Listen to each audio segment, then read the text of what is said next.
packet of gloves here, so. Just turn it down a little, please.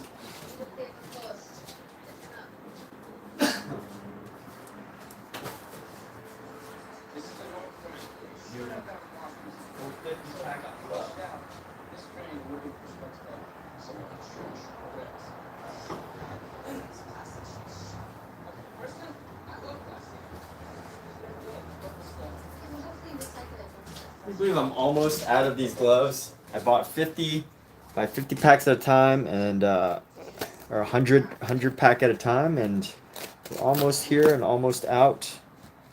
But of course, you will always find a way to do more art. And I wanted to make today's live stream titled "Art is a way for your hand to connect with your spirit." I find an interesting thing that, especially in modern society, I was talking to somebody the other day, and we were talking about this, like, this urban myth, which may or may not be real, but this urban myth that says that a lot of us don't spend enough time walking barefooted. Like, if you want to reconnect with the earth, we should walk barefooted. And of course, we were discussing it, and discussing the idea that, oh, is it a myth? Is it real? Does it actually help your body? And I'm of the agreement that it is. But I also feel as if it's important to consider the other things that we're totally disconnected with. Even at home, I wear my sandals, so my feet rarely ever touch the bare ground, and I find that pretty interesting, because when I finally did do an experiment of like walking around just my apartment with my feet, it's like a totally interesting thing. There's a connectedness, as cheesy as that sounds, and I feel like art, painting in general, is a way for your mind, or we could call it, where your thoughts come from, the spirit, right? We're going to use that term very loosely. We're not talking like, deeply religious spirit or anything like that, but just like this esoteric idea of spirit and the mind connectedness, and how that permeates, how that becomes expressed in our life. And I would say that it would be through art. Art is a great way, painting is a great way for your spirit to manifest itself, the ideas in your spirit to manifest itself onto a canvas. But that's the general idea. This is an idea I haven't really ever talked about, but I'm going to go ahead and probably do more live streams on this subject at some point. But what's going on, Mark? How you doing? YCAD Roadblocks, what's going on? Hope you're both doing fantastic. I am nearing the end of this painting, fortunately. Thank you, YCAD. Appreciate you. How are you doing? What brings you in today from your Roblox break? I assume that you're taking a break from Roblox right now, and you're coming to join to just chat. So, welcome. And this is smelling like oil paints. Oh yeah, it is extra strong today. So I need to air out the room. There's a door right here. It helps me air out this room. But, in talking about this idea of a shoe, us all constantly wearing shoes, wearing sandals at home, and not letting our bare feet touch the ground or the planet or whatever, I don't necessarily believe that there's like a deep spiritual connection that we'd have if we did go barefoot. But I do feel as if there is a loose connection between our body, our mind, our physical, and everything with things that are around us if we were to wear shoes versus just even like 10 minutes without shoes. And I feel like the opposite end of that, if you could call it an opposite, would be the mind spirit to physical reality connection. How does your personal mind, the idea of your spirit manifest itself creatively? And most people don't have that outlet. Not everyone has that outlet. Or maybe some people do, but it's just not in a form of painting, which is fine. But I think the painting is your hand's way of doing that. You know, I feel like that's the one problem with oil painting. Is one problem I have with oil painting specifically is that I need to wear gloves most of the time because I use these materials that you know can affect your hands. They could dry out your hands. So because of that, you know, I don't get to touch the materials and like be super connected to them as much as I would. But you know what? I think just the action of moving your hands and getting them involved in different ways and it creates a whole new effect on your body. So that's one thing about painting that I love. But I truly believe that it is a form of your mind, your spirit, that whole connection to an energy, that creative energy that gets expressed through painting. So let's get to it. I'm going to get started on this painting. I need to close this. Where are you going? Me? Yeah. I need to get over here so I can get my paintbrush. Cat, he's gonna get over there. He's gonna get over, hop over the fence into the nether realm. But I put the plastic. No, you didn't. You moved it away. But I put it back. Well, it wasn't back fully. He was about to hop over. I mean, I'm not trying to argue. I'm just trying to tell you what was happening. I believe Okay. you. I was just trying to put it back, so I thought it was back. I thought I put it back. I put it back, so it should be back. No, it wasn't back. Okay. Where's my phone? Where's my phone? Ah. Where's my phone, guys? Kitties. Where did I put my phone? Peace and quiet after Burbank High School. Yes. Watch out, guys. All right. Okay. So what's going on, Omizu? She's the only person that doesn't find me painting relaxing. Anyway, here we go. So let's go ahead and paint some things into here. We're pretty much got the main idea here, and ultimately it's really just going to come down to some finishing touches. I really don't feel the need to do too much more. So, you know, I want to play with some of these more delicate brushes. This is the ivory, or oh, it's an Eclipse long comber. Huh, I guess this isn't even really a brush for painting, but let's mess around with it, see what we can get. I like to experiment with a variety of brushes and see the different effects that we can get. So I'm gonna bring this down.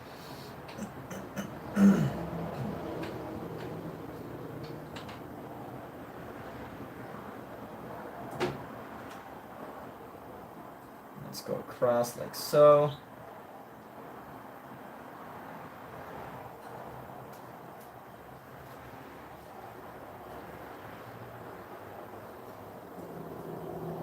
And here we are. Dylan Z, what's going on? YCAD, how are y'all doing today? What's the most exciting thing that has happened to you this weekend?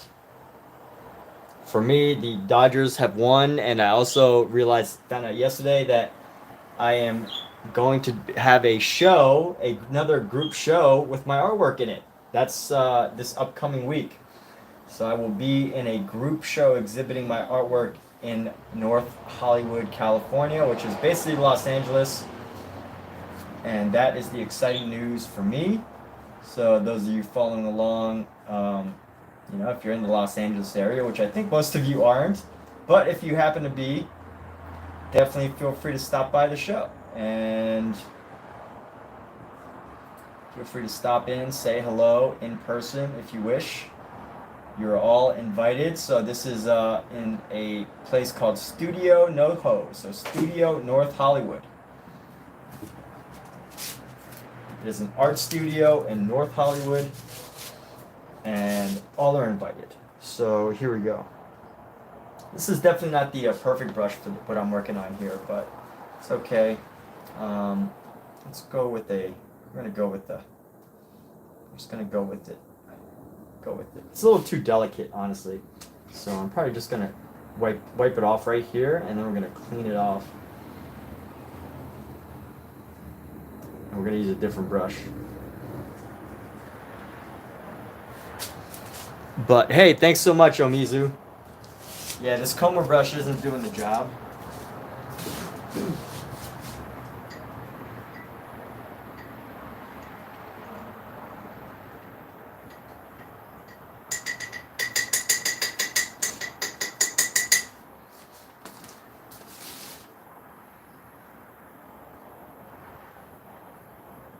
Hi. Hi. Hi. But I will be sharing some video updates.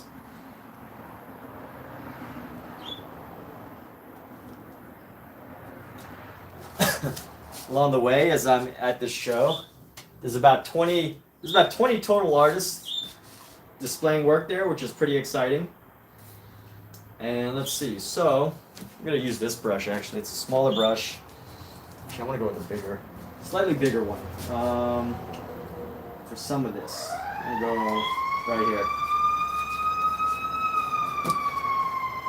Playing out. So I'm going to show my variations piece. It's the painting with all the faces on it. I don't know if you remember that one.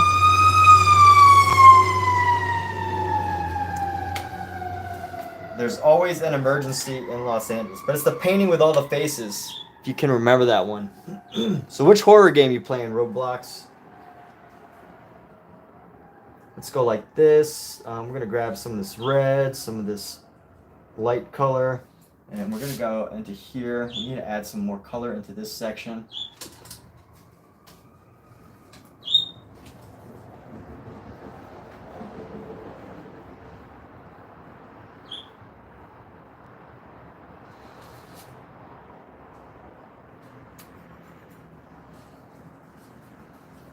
One issue with using too much paint between painting sessions is that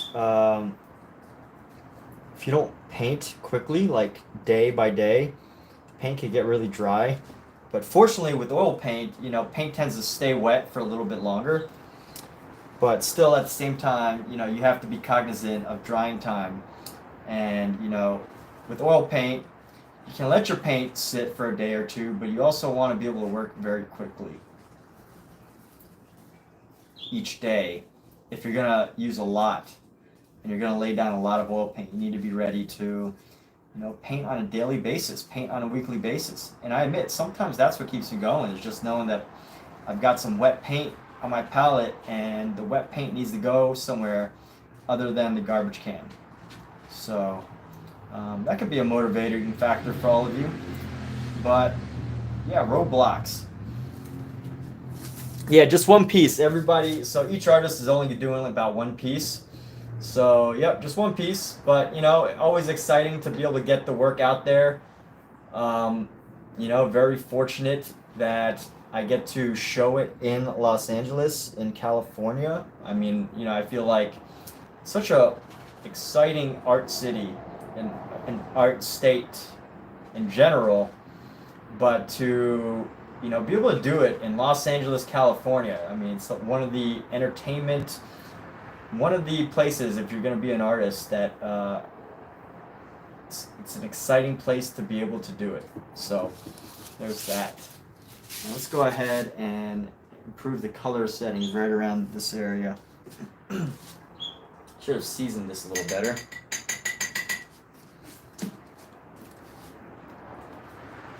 And by seasoning, I mean adding a little bit more paint to it so that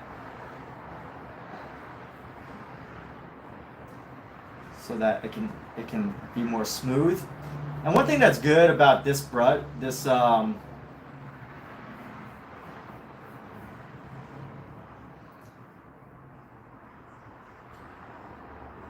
one thing that's good about this area is that doesn't necessarily have to be super specific because they're just curtains. So, you know, I'm not too focused on capturing what a curtain looks like as much as I am interested in helping to create this interesting color differentiation in these areas.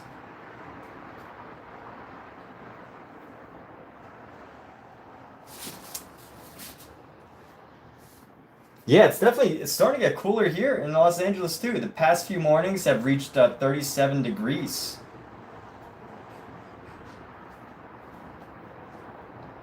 Reached into the 30s, the 40s.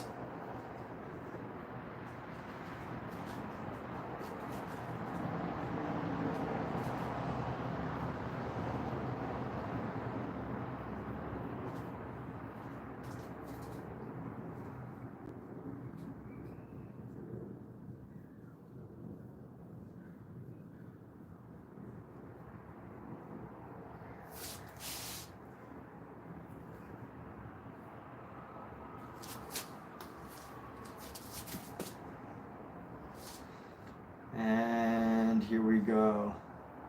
So we're going to paint this down.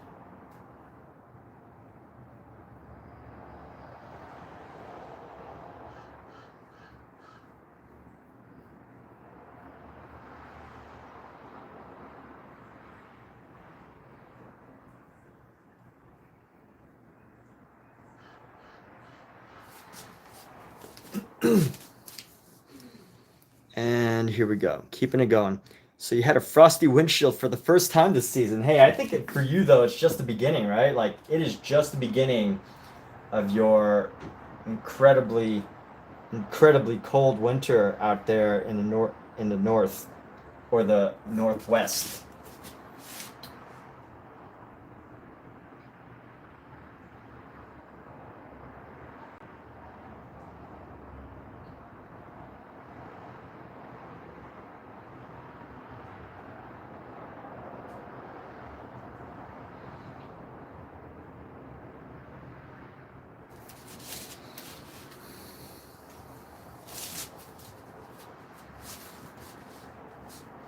And here we go, add some shadow into this thing right here.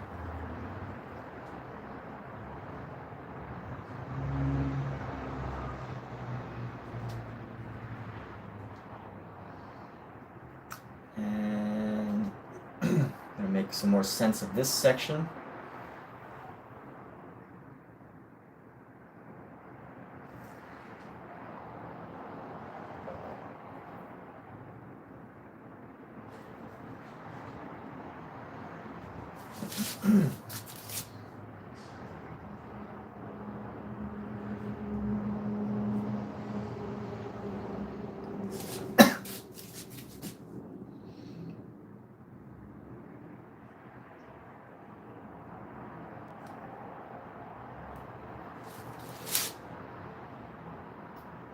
Right now we're just bringing back down some areas.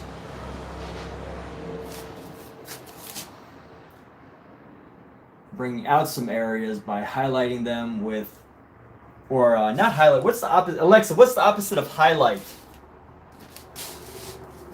The opposite of highlight is dull. Things that are dull have soft and blurry edges in comparison to highlights, which are bright and distinct. Huh, I'm not dulling the edges. I'm actually adding a nice, really dark outline, which I think highlights, but it doesn't necessarily make it like bright. But I also don't think black dulls the area either. In fact, it helps to bring out the area around it. So, I don't really know the right word. What would be... Alexa, what would a word to explain highlighting with the color black? The word to describe highlighting with the color black would be shade. In color theory, a shade is a mixture of a color with black, which increases darkness. This term is commonly used to describe the contrast and visual effect of lightness and darkness in artwork and design. Alright, we could go with that.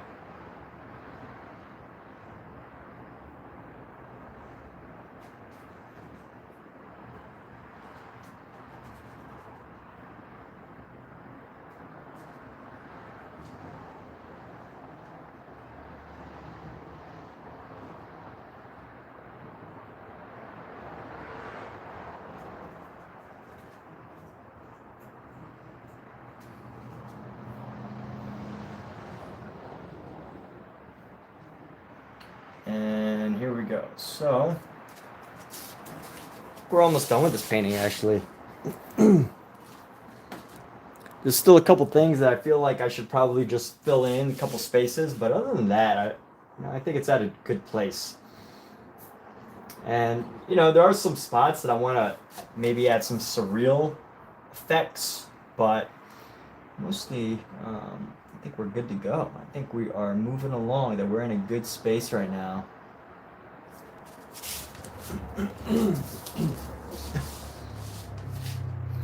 So let's see, you'll cool down quickly.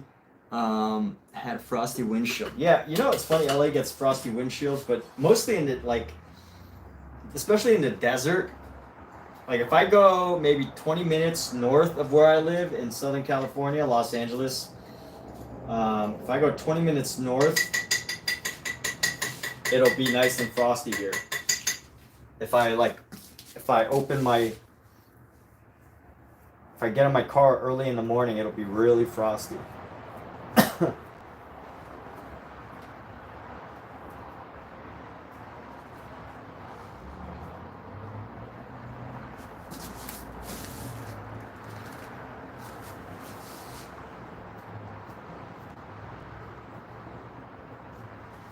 Okay. But anyway, let's see. I got this smaller brush, and this is what I want to work with. So we're gonna work with this, and let's see how we can add some color to this. We need to add like a gold. So we're gonna go with this. We're gonna mix our yellow, bring in a little bit of a brown, bring it back to our yellow, bring in a hint of our brown.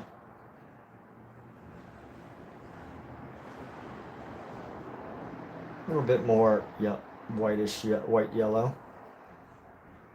More yellow.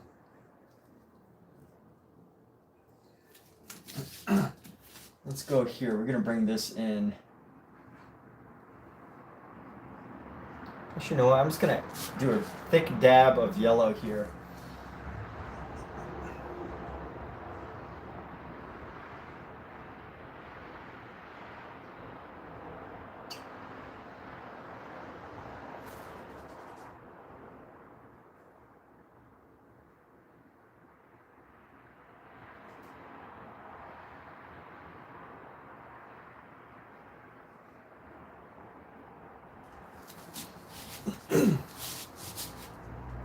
And very nice, here we go.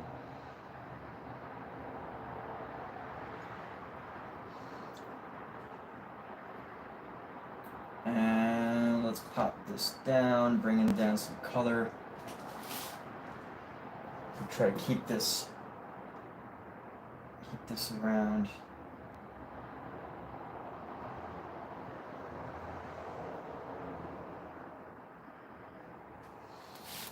And we can actually darken this with some blue. I'm gonna try to find like a nice blue, warm gray to add some more subtle color around it to create like a shadow color. So add some shadow around the bottom here.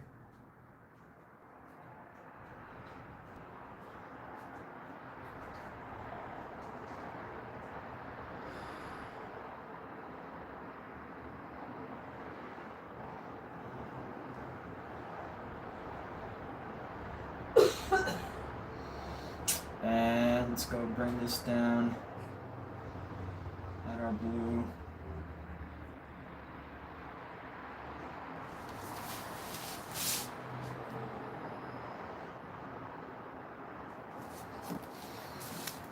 Next painting will be for a Godzilla Kaiju tribute. Find a bunch of images online. Hey, take care, Mark. Dude, you're doing Godzilla, so you're doing some fan art, a tribute painting. That's awesome. Sounds like a great idea. Sounds like something that you are passionate about in some way. So let's actually take this blue, and we're going to go around the edge of here, and we're actually going to add some blue color here. I see some blue shadow, and we're just going to add this in just nice and freely. I love this blue shining through.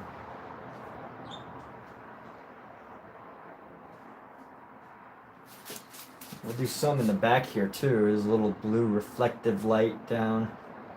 Go down right around here.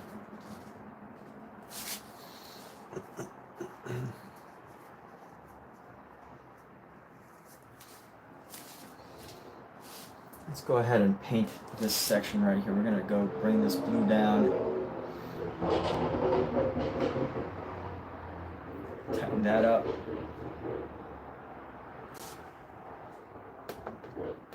There's gotta be a way to use this blue very effectively in here. I'm gonna go.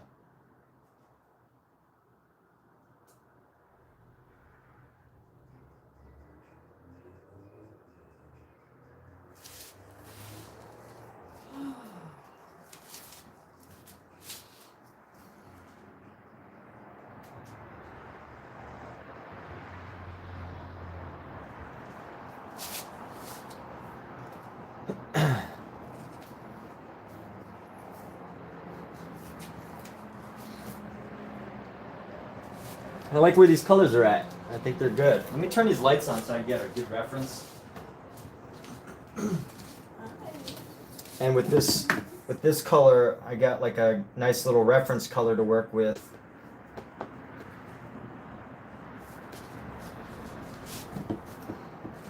That I can actually use.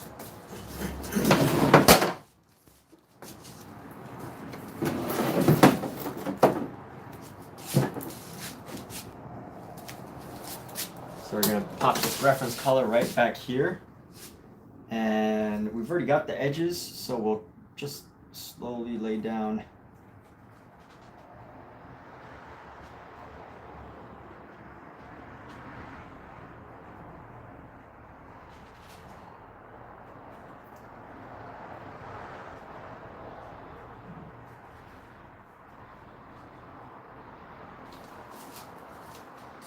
There we go.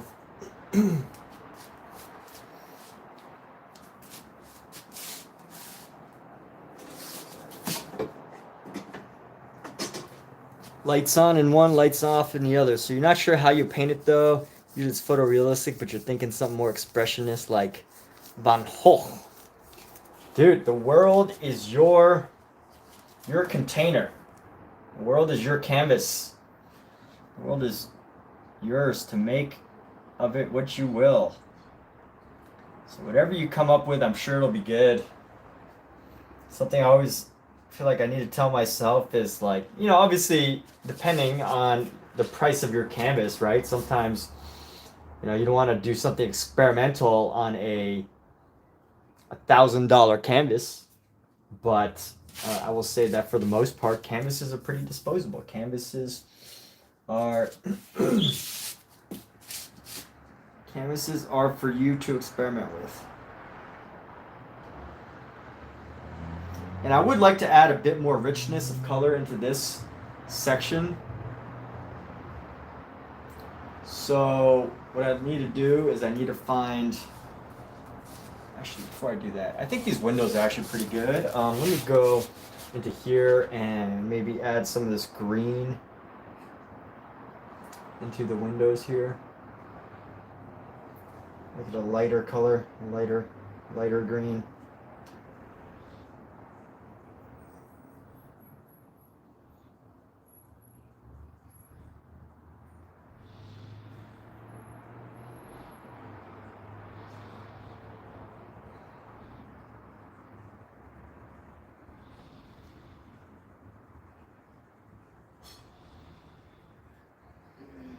Get a bit more fancy with my brushwork.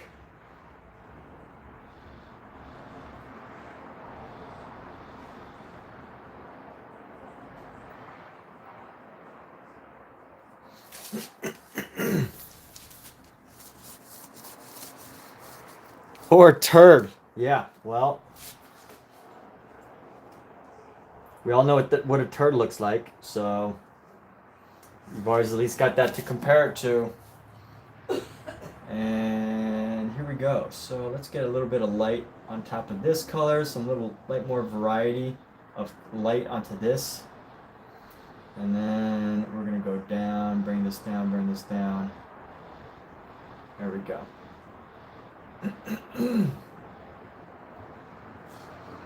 Let's see what else. Okay, so I see something back here that needs to be painted that I haven't painted yet. And that is this crazy looking thing right here.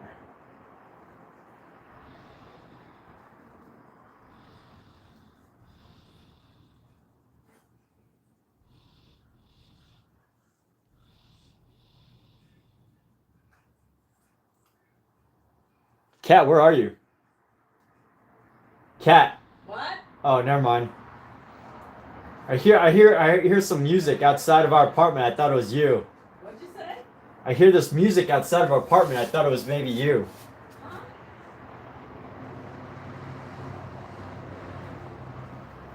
I thought it was Yeah, I know. But that's what I'm saying. It's outside on the other side. I thought maybe it was you. no, obviously. Obviously. Obviously not. Obviously not.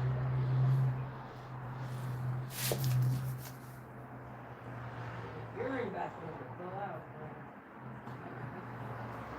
All right, and we're gonna pop into this with some of our darker colors, some blues.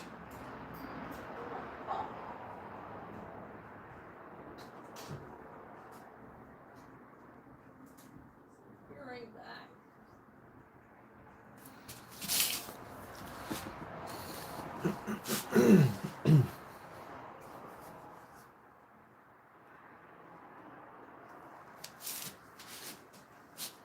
Let's add some outline to these pieces right here.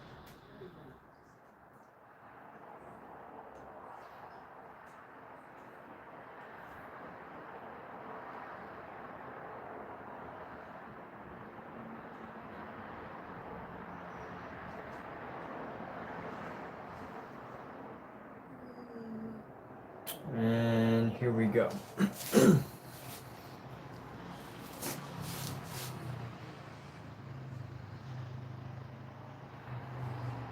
Oh, there are definitely some spaces that need more colors, so let's lay this down on our extra canvas here.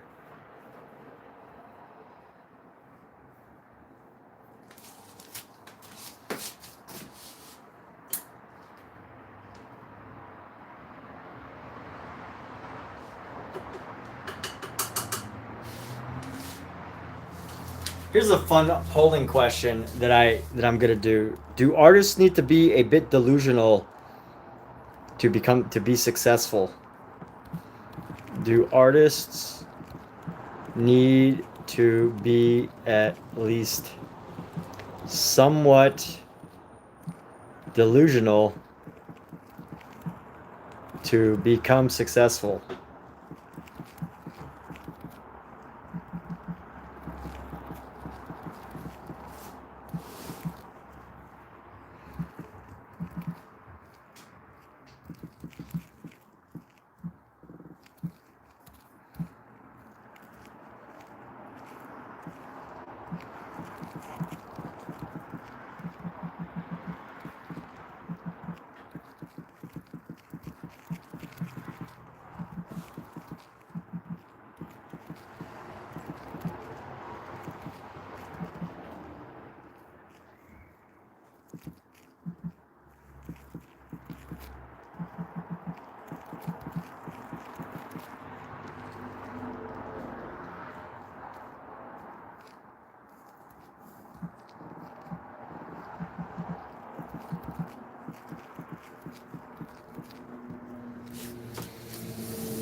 All right, starting the poll.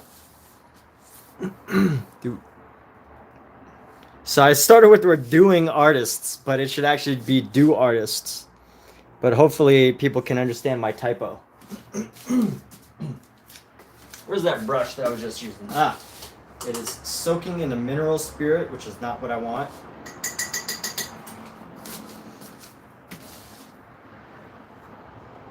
But I definitely think that artists need to be somewhat delusional in order to succeed. Could be wrong though. Let's hear what others have to say about this idea, about delusions. And by delusions, I'll use that term loosely. I don't want to define it too much. I guess you could define it in a couple different ways. But loosely in a sense of like, you have to be able to imagine and be creative and come up with, a vision for what you can possibly achieve in order to be a next level artist. What does a next level artist mean? I don't know. I just made that up on the spot. It can mean anything. It can mean absolutely nothing. It could be a ton of mumbo jumbo. What is mumbo jumbo anyway? Who made up that word, mumbo jumbo?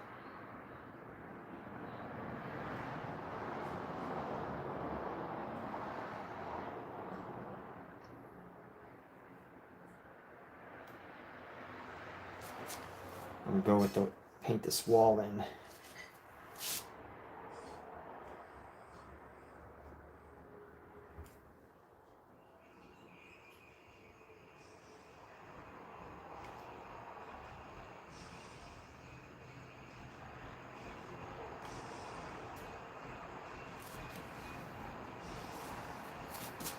I think there's a party going on outside of my front yard.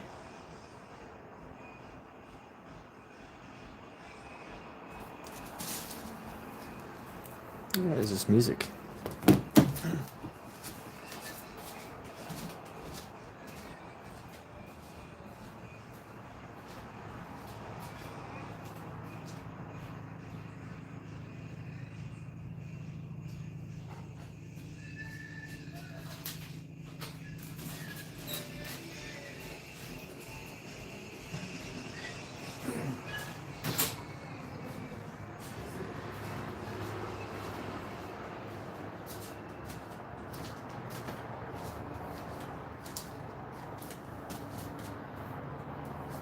That was interesting. Some dude was just sitting in a really old, like, Mustang or something, like a really old one from like the 60s, 70s, and he just listening to loud metal.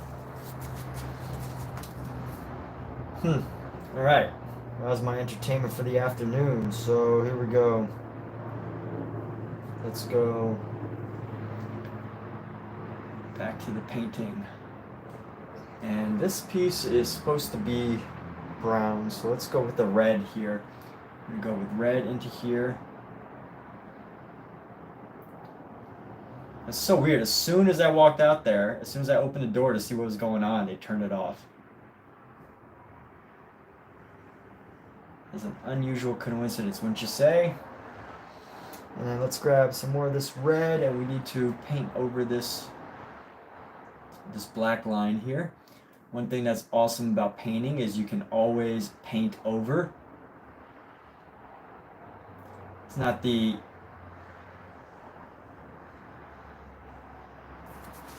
ideal way depending on your style, but you can do it.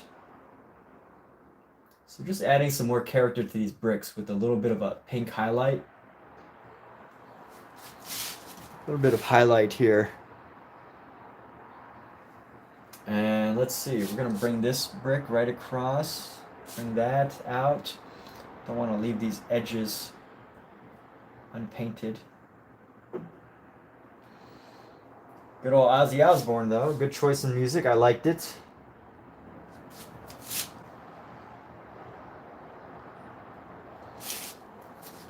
Classic Ozzy Osbourne. Alright, and let's see. I need a color that's going to help bring this together. I don't like that this one part is like just super dark. So what we're going to do... Oh my gosh, this paint has hardened so much. Is we're going to go over this. We're just going to take like a nice lighter shade and just paint over it.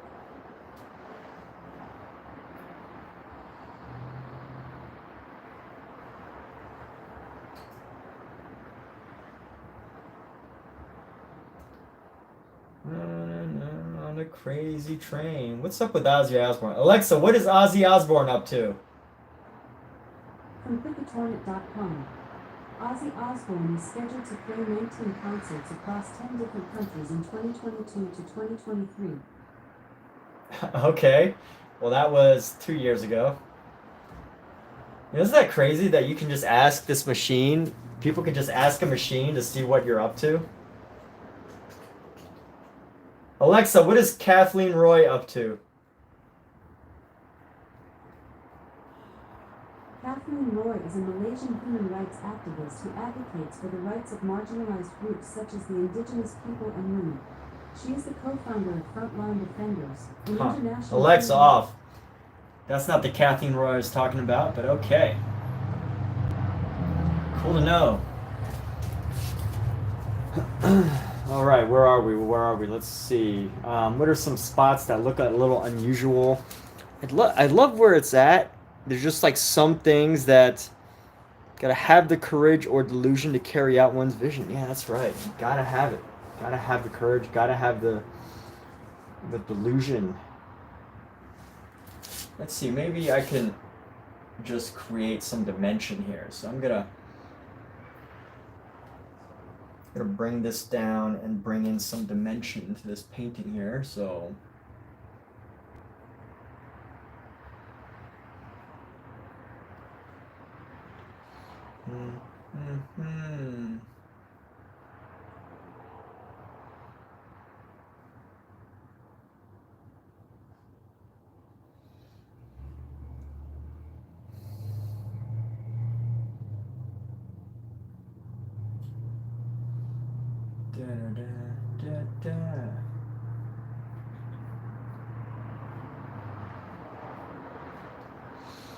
And let's go ahead and you know what? We're just gonna go ahead and paint with all this color here. We're gonna go in. We're not gonna hold back. We're gonna make the full use of all these colors that we have and go into this baby.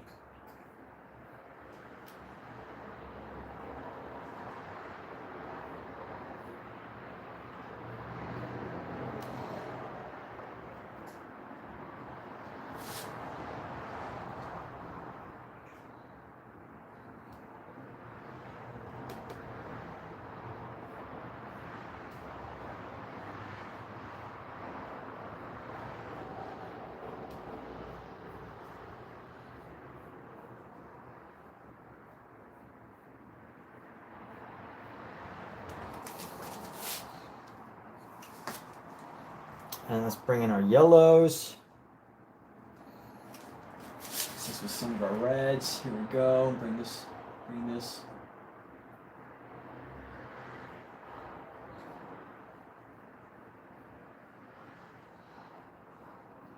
So these colors will be a little dulled, the ones that are going into this this backdrop here. You know what? I think I could use a little bit more red.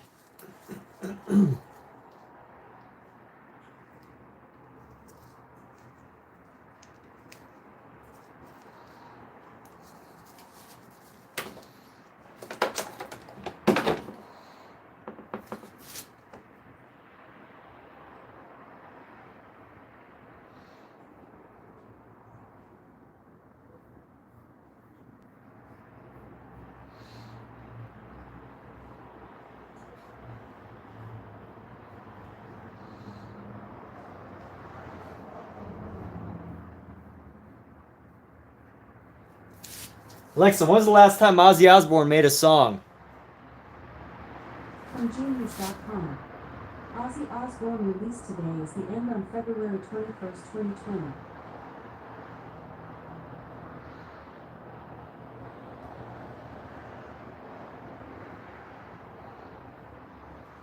Alexa, what is the latest Ozzy Osbourne song? From Grammy.com. Heavy metal forefather Ozzy Osbourne dropped a new single today.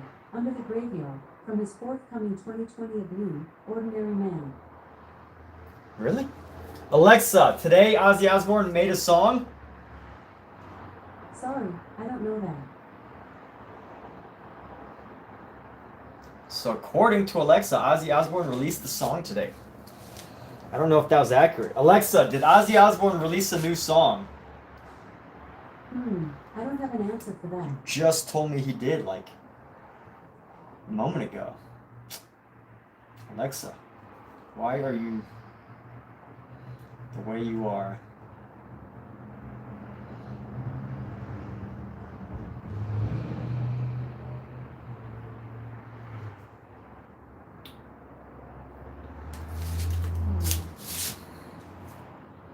And here we go, adding color to our surfaces here. Should always add plenty of color, because that's what paints are for, adding color. Can you imagine, like, at one point in time, in order to paint, you had to, like, mix your own colors? Like, you literally had to make your own pigments. I have no idea how that would have been possible for, I mean, I guess there was no such thing as an average artist, because every artist back then was pretty much like was a player in the world of the great churches and religions and empires of the world. You know, you couldn't just be an artist. You had to be like you had to be in the game. So here we go. I'm using a variety of color for these boring curtains, these boring brown curtains.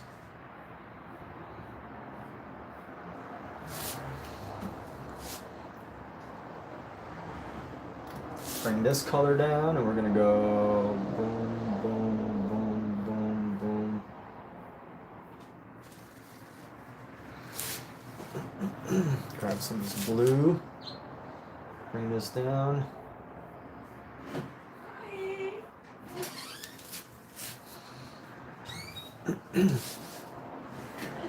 Yes, there we go. I feel like I'm capturing the variety of colors that I'm seeing on here now.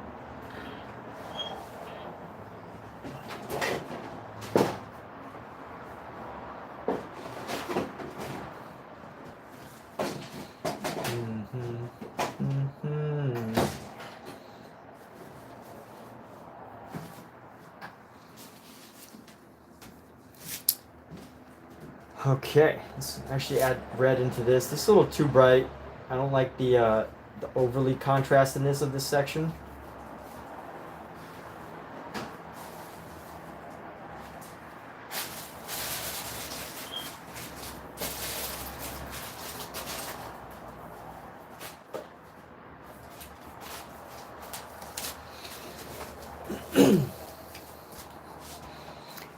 It's funny, I probably could have stopped like before I started these curtains, but now I feel like I have to just go in and just fully saturate this entire painting with color. Look at this cute little kitten right here. Isn't he cute? Just this little kitten sleeping on his little bed top. I think this painting needs more kittens. Needs more cats.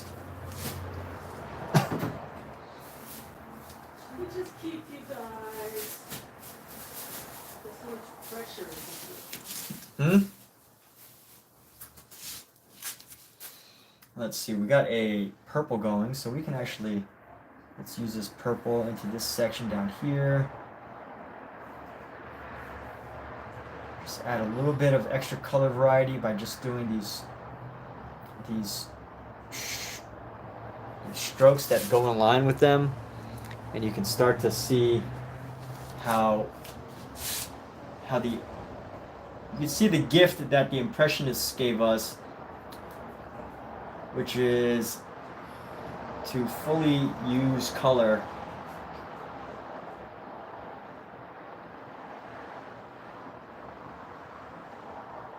on a surface, and how that can create like a sense of I can create this extra illusion of an interesting place. Let's bring some of this purple into here. We're going to add a little bit of this purple right there.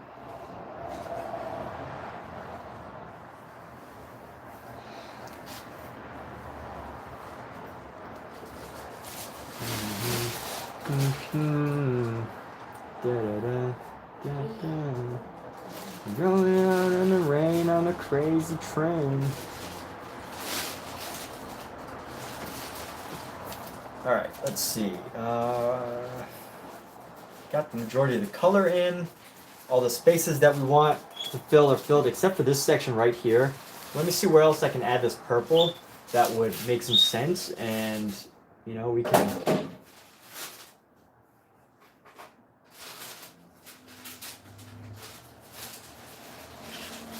feeling that we need some streaks of purple, some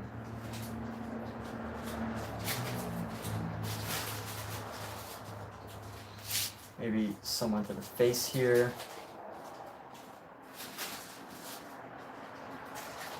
Some color into the body.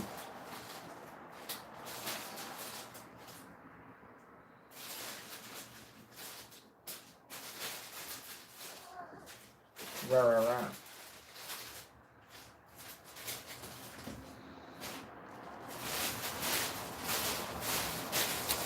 And I'm really liking where this painting is at. Truthfully, I really am.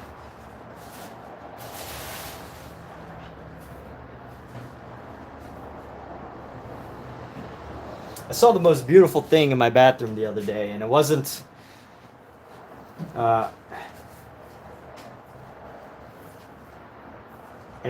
anything like super wild or unusual, but the way that my towel, so we have this green yellow towel, and the way that it was reflecting off of the light, for whatever reason, made my entire bathroom look yellow, and it just had this beautiful like yellow glow in it, and I was just so amused at that, so fascinated. So cute. And I got a photo, but the photo didn't do it justice. Anybody ever like take a photo, see something, and they're like, "Wow, this is amazing," and then you know, no matter what, if you take a photo of it, it just doesn't quite have the same effect, no matter how much you try to capture it. So I'm gonna add some purple into the couch cushion side, into the side of the couch cushion, so that it's not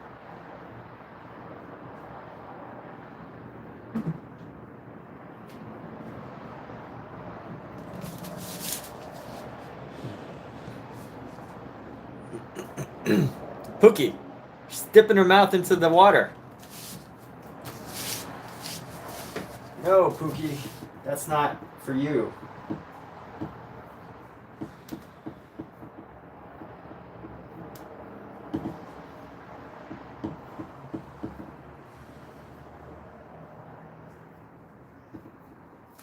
Alright, I gotta clean up this. Pookie, stop.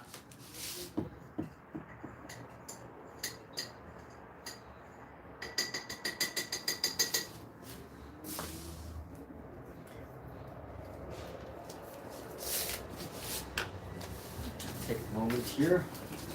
Oh.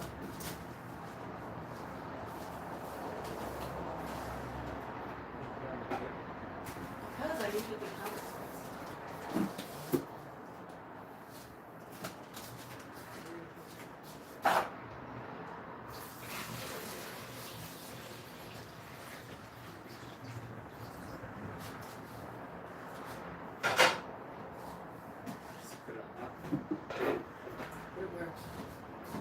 I'm cooking. I need the stove, babe. It's just water, so you can put it anywhere. Excuse me? It said it's just water, so you can put it anywhere. That's why I put it on the table. Yeah, but it doesn't need to go on a table now. Well, it didn't need to not go on the table. Yeah, the kittens were getting into it. So what? So it's like their hair's gonna get in the food. Food. Okay. Alright, let's see. So we're getting places. Let's see what else needs to happen here. Your fur's gonna get in the... Okay, alright. Okay.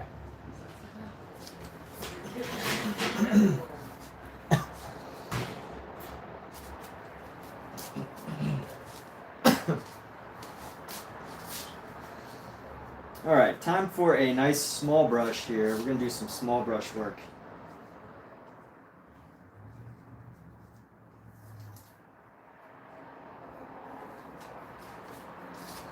What we're gonna do with a small brush is get into some of some of these areas and get to work. Let's see. What can we do about this light? I think this light needs some white.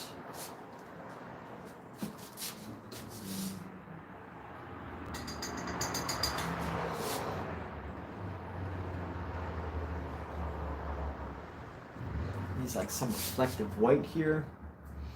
I'm just gonna go boom, boom.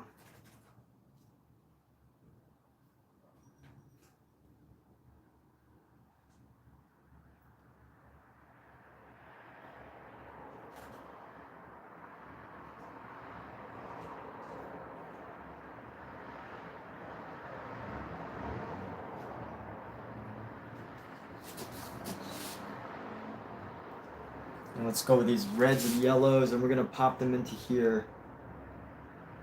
And you know, the one thing you can't be afraid of when painting is don't be afraid of the paint.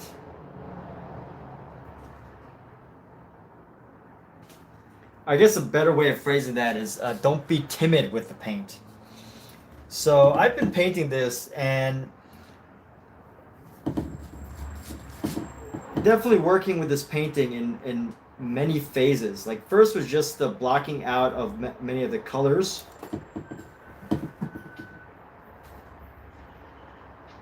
Blocking out the majority of the colors. And now we're going through that extra step of adding a layer, adding like a top layer of color into our painting just for fun design purposes.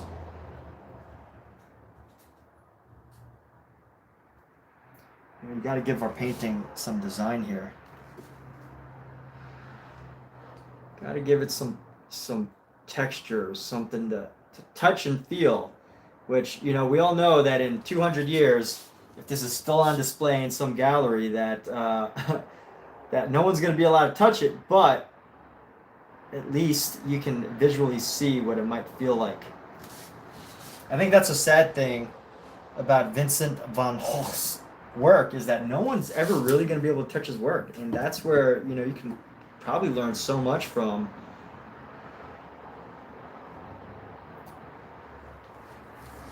Like there should be a tour, like museums should charge like $100,000 to touch a Vincent van Gogh painting for 10 seconds, or like $1 million to touch a Vincent van Gogh painting for $1 million. That would be a funny and amusing thing to do.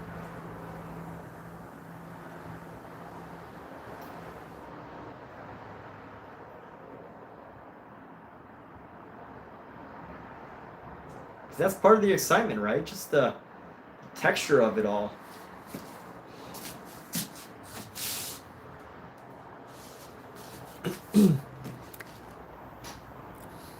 So here we go. What we're doing now is ultimately just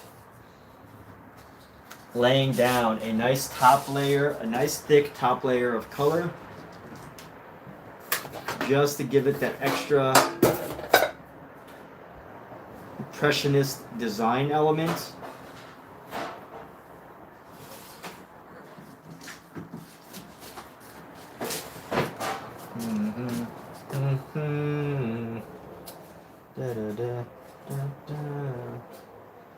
Going out on the red in a crazy train. Trying to sing a little Ozzy Osbourne there.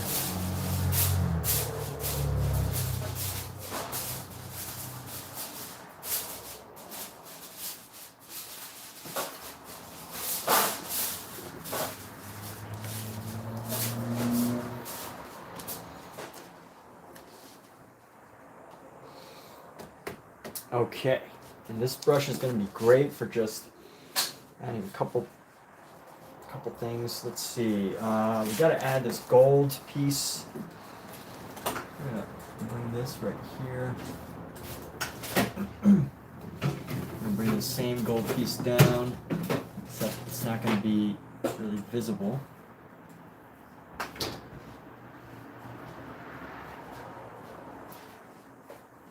It's the way the light is. It's dark in this image, and I did that on purpose.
That's a sign right there. You can do the same thing on this side.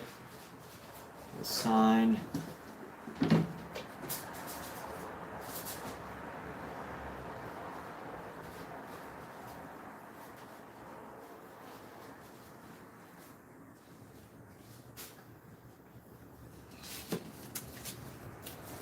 We'll eventually paint over that, but for now, see, we got this coming along.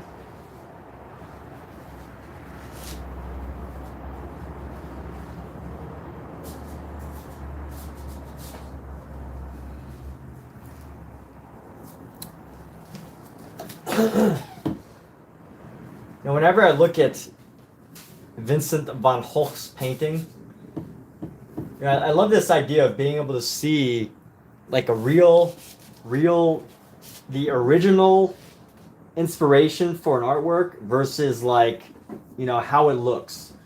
So like obviously Vincent's room, it's just this beautiful like little room. It's quaint. It's got this personality, this like, just this quaint French. If you were to think of a French room, I don't even think that room. Oh wait, was it painted in Arles? Room in Arles? Is that what it's called? I'm not sure, but we all know Vincent van Gogh's his little famous room painting, and I find it so interesting that like that is when we see that room, that's how we think that room looks, right? It's got this like blue wall, I think, with like these really adorable blue wood floors, and like he's got this little bed.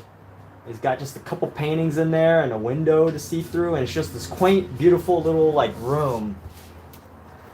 But Vincent really struggled, and suppose for the most of the part he lived pretty frugally. And I find it interesting that you can look at that and think of that room as just a let's pull a photo of that room instead of me talking about it, because I have it somewhere.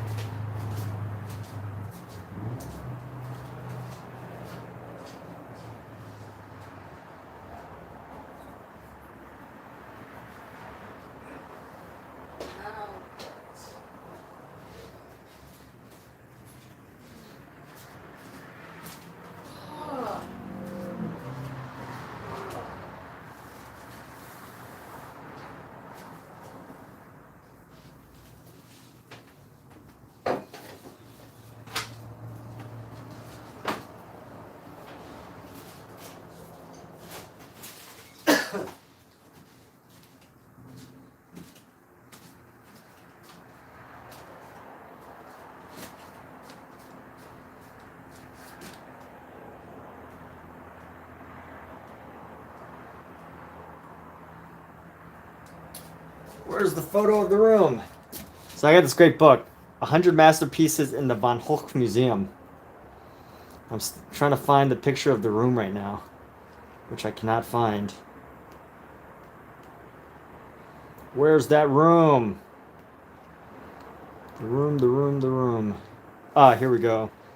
Room in Arles? Is that what it's called? Arles. Yellow house, the street. The bedroom. Arles. So, like, I just love this painting because it paints this image of this room as, like, you know, he's got this cute yellow bed, yellow looking bed with red sheets. He's got these beautiful blue walls. The walls, like, have so much personality with the blue. And, you know, he's got this chair, even this, like, wooden, I don't know if this is called wicker material, but I'm just going to call it wicker or whatever, straw. He's got this table perfectly placed, and just look at this cute little room. It's just amazing. The bedroom. It's got a wood door. But, you know, I think in modern taste, if anyone was to, like, go in this room, they'd be like, you know, I'm sure there would be some personality, but it's just like, you know, it's kind of tiny. If you were to not know that it was Von Holst's room, I'm sure it's preserved as a museum. If you were to not know that it was that room, you'd probably be like, oh, what's this? This little, you know, place with just two chairs and a thing. But like in this painting, it's got so much personality. Just see, look at all the personality that's in this.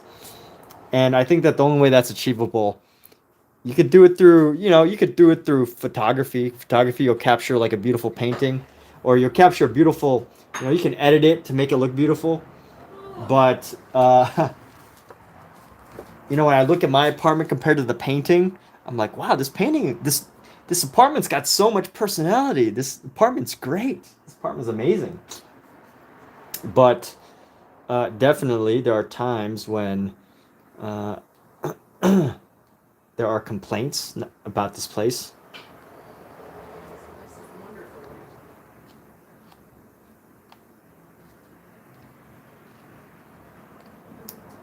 But anyway, amazing book. Look at this. This is not a Van Hoff painting. You could tell because Van Hoff never painted like that. Gauguin painted like this. So, you know, there's a lot of similarities between Paul Gauguin and Vincent van Gogh. I would say either Vincent, you know, you see these like lines and these striations in the clothes that created the textures and everything. A lot of these artists painted similar, even though Van Gogh is the one that's known for the lines that go in a painting. There's definitely a lot of very, very great artists who use that technique. Big fan of Paul Gauguin, but here we go. Let's get into this. Let's get a little deeper. Let's get one level deeper. What I gotta do is, I already painted some of that, so let's go here. Let's just go across this. So I'm gonna go like this.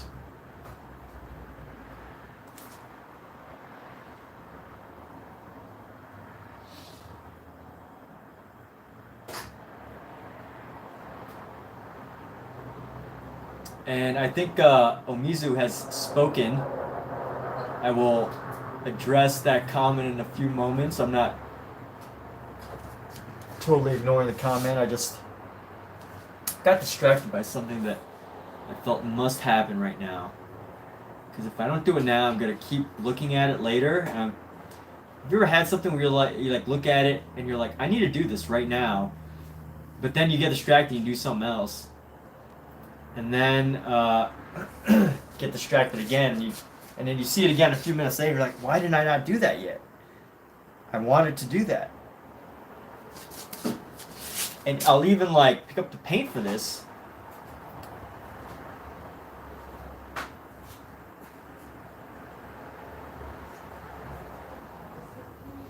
For whatever reason, I get distracted and I don't do what it is I have set out to do.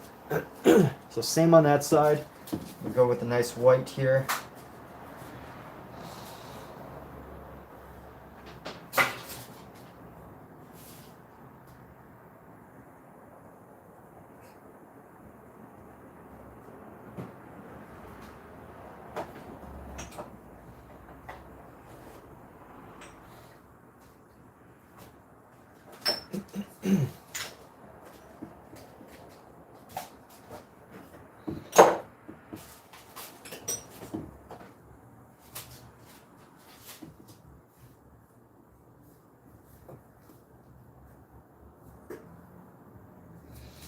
Let's do some reflections in this window. I'm gonna go with some light yellow reflection here. All right, that's not really light yellow. We go with some dark. You know what? Why do we have to go with this dark color? It could just be.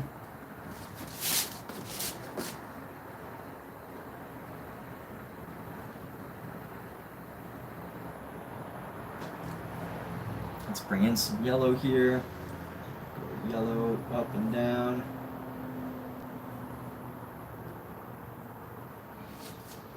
You know what I would love to know is how Paul Gauguin and Vincent van Gogh painted.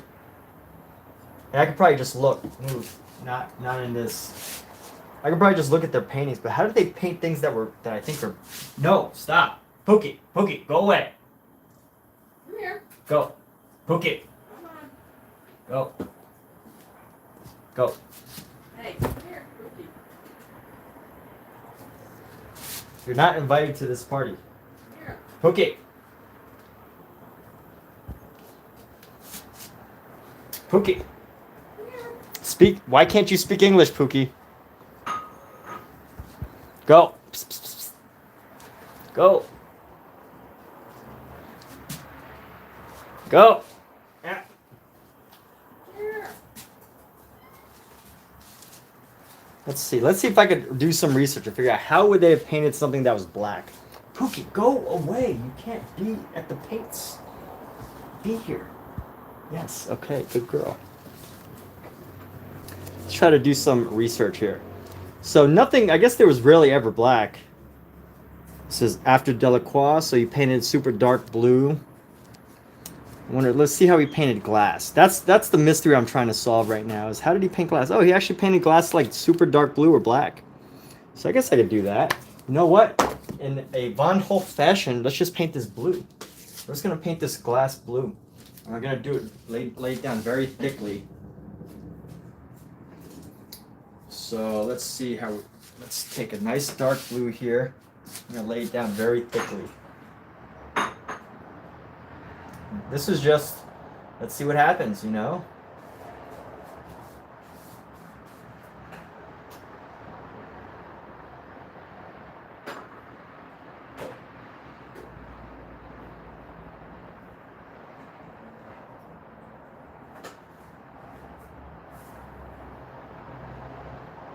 Lay it down nice and thick.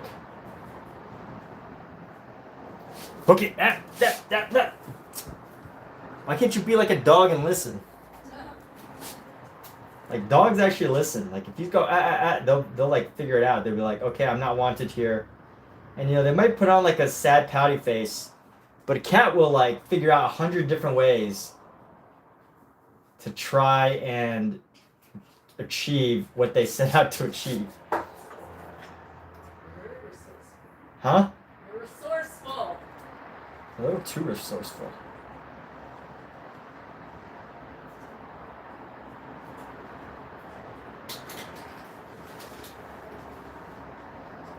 The only thing with this, I think this blue could have been a little bit,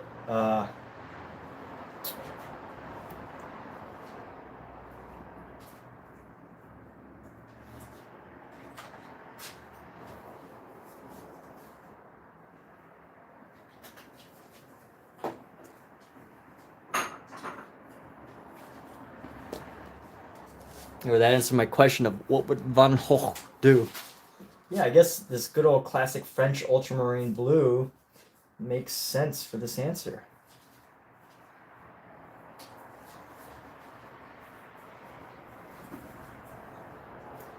I should make this shirt WWVGHD. What would Van Gogh do? That would be my motto.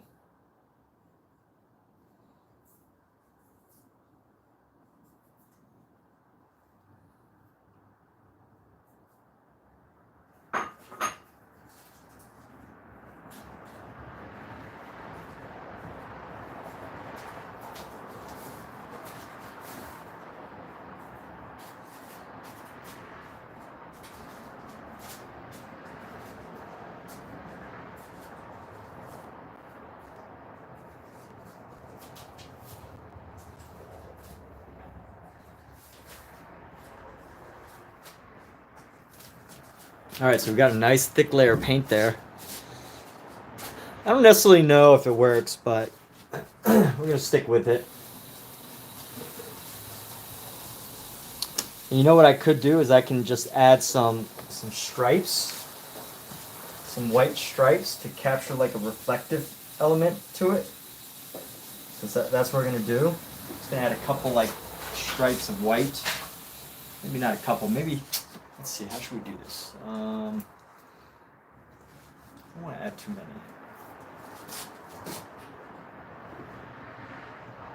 Shouldn't be white. It should be like a gray. It's going in the oven. Exciting. Yeah. Shouldn't necessarily be white, but just like a. Water, yes.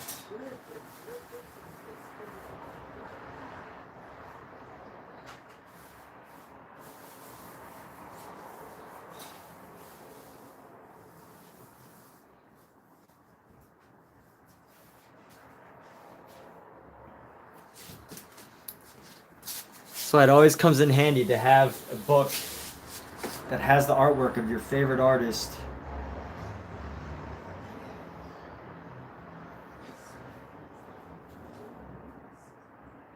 You have to have rice, or can we have noodles?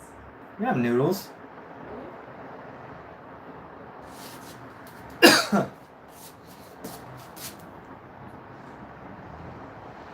And there we go. It's like a reflective surface. Yeah, okay. I like this. I just don't like that this one's the most highlighted one, so we're going to update that. We're going to, add a couple more pieces next to it.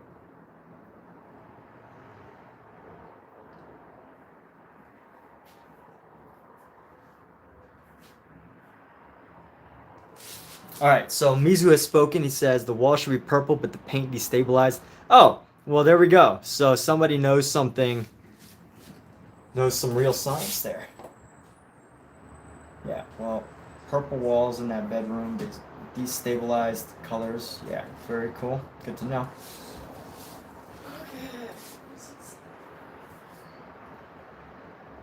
But here's something amusing that I want to share with y'all.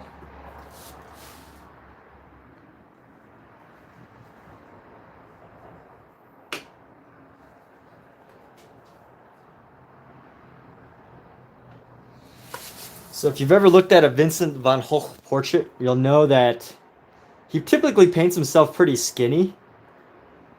Like, let's look at his portrait. Let's try to find a Vincent portrait right now.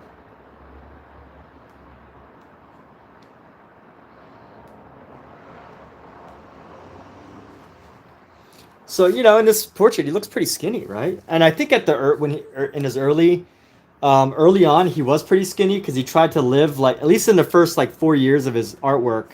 This was painted in '87, so this is about 7 years in.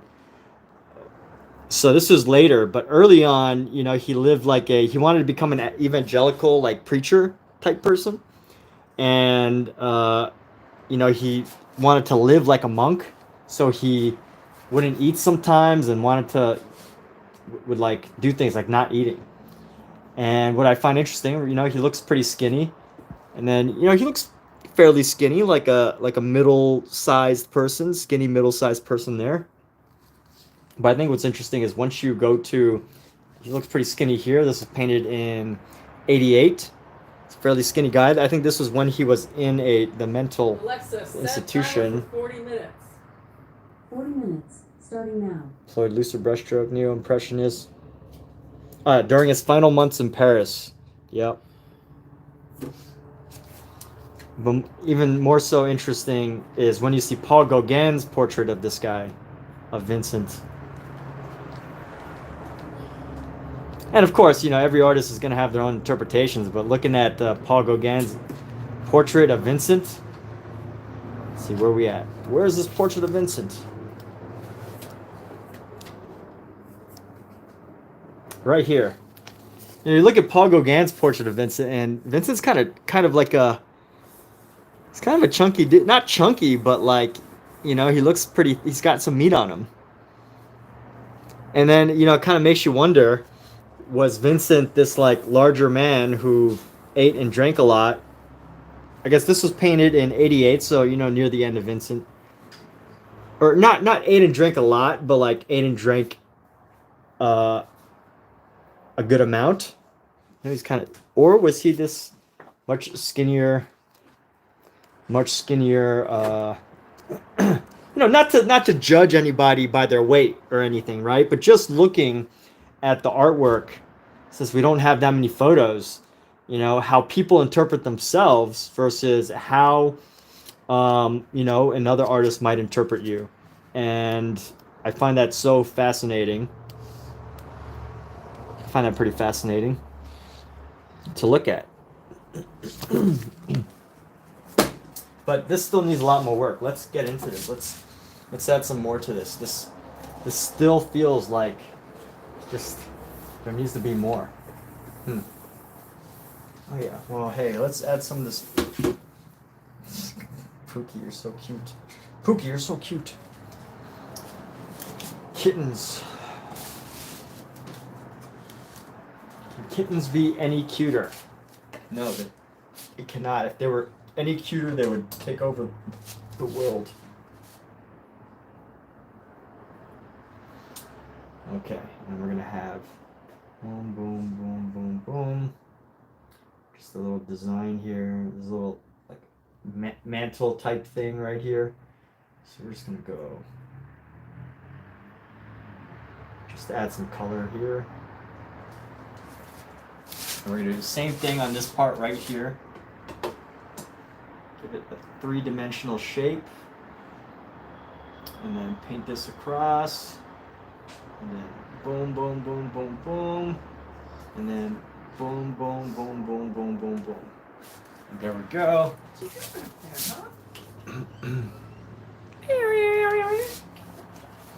And I'm gonna paint over this white space here. It's kind of confusing, this white. I don't know why that white is there. And I feel like it's kind of distracting. So I'm just gonna paint over it with blue. What to say, Pookie? And we're gonna add in some brown yellow. Something different? I want to give you something different. You're not really aware what to do.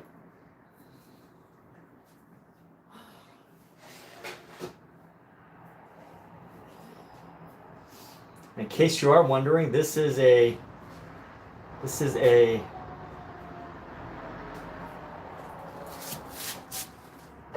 wood carving of the country of the continent of Africa.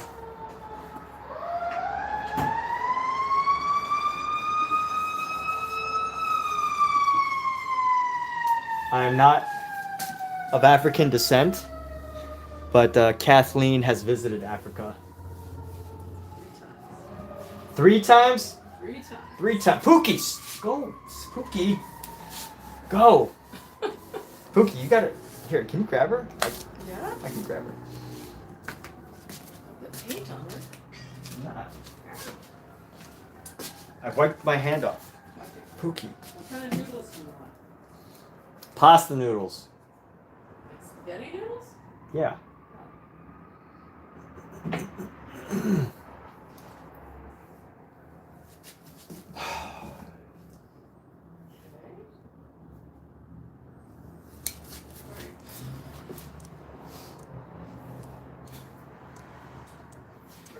Chicken's gonna take a little while, so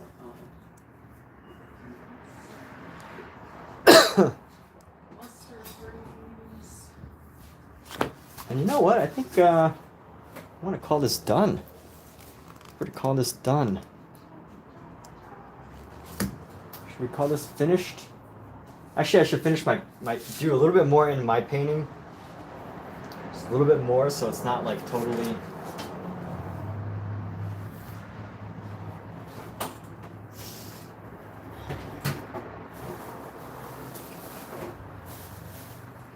It's just so that there's just a little bit more into this, Interesting, some interesting colors. Let's bring in this like pale color right here. Out of there. Out of there. No. There we go.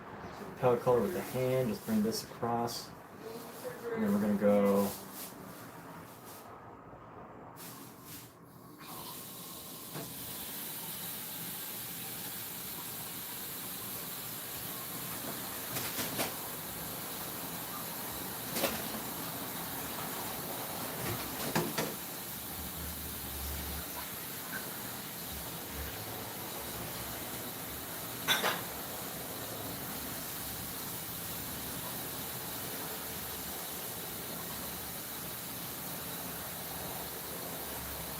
Let's grab a red here for our lips, the rouge red lips.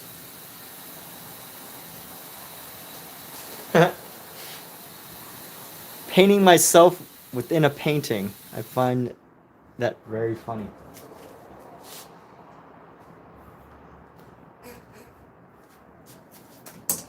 I guess it's not that funny, but I find it funny.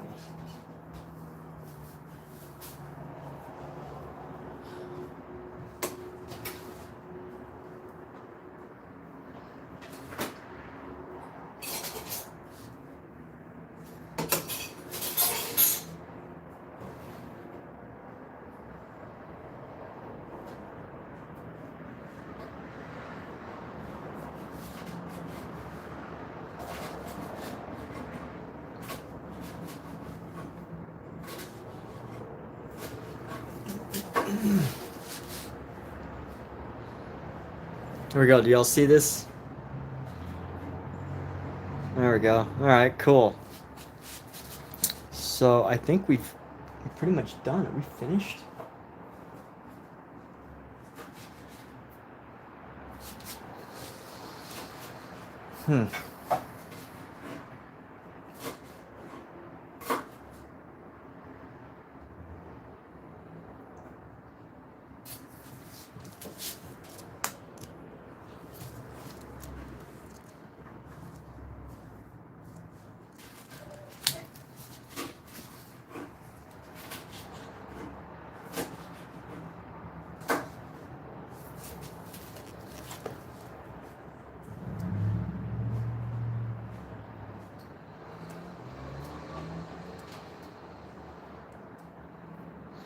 I just feel like something's missing. I just feel like these walls aren't enough.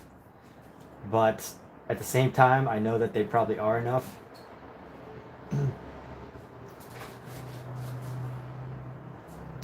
So that's the message of the day, people. You are enough. And if you don't feel like it's enough, then you could add some more and then go back to reevaluating. But let's see. All right, where do we have? Where are we going? What do we got? I like how this top here is like looking out into the sky. I like the walls. The colors are very, very vibrant.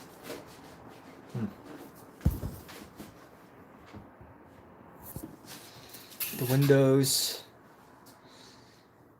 You know what? I need the windows. The windows need some more design here. So let's do something about these windows. Let's mix our yellow with some blue. And get into these windows here.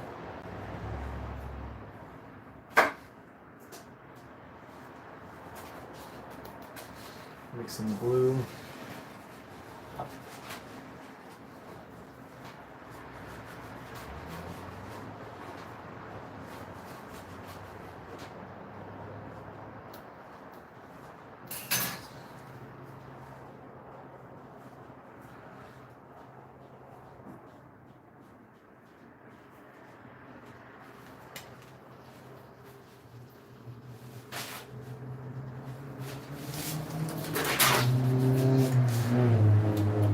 Gosh, Pookie, you are one troublemaking cat.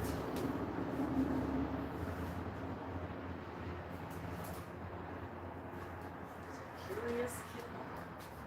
She wants to see everything that we're doing and get into it.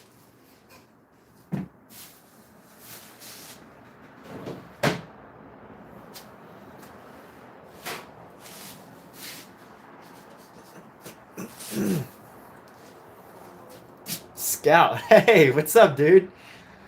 Yo, oh my gosh, I love when the kittens are you like turn around, you look at, and your kitten's just staring at you, like he's just like observing you. What's up, man? How you doing? What are you thinking about? You just got this. He's got such a cute mouth. This little kitten. Hold on, I gotta show him off. Too bad none of you live in Los Angeles because you could adopt him, but I don't know if none of you live in Los Angeles. Some of you might live in Los Angeles. Scout, come here, buddy. Come here.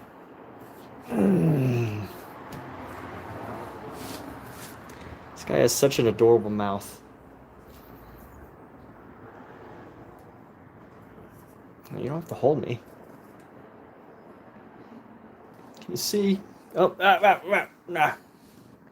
doesn't he have a cute mouth? Yes. He's not camera shy, that's for sure. Good boy.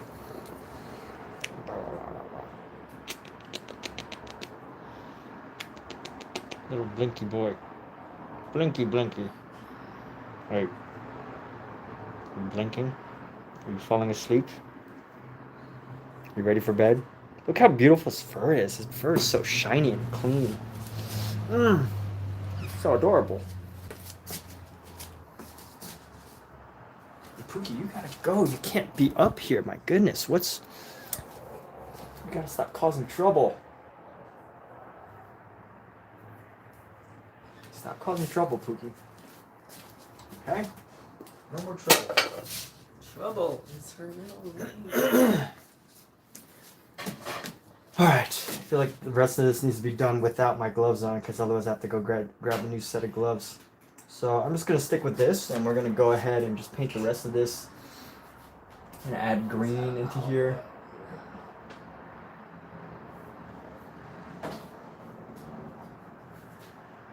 Because the outdoors is green. Space outside is green. Green and blue.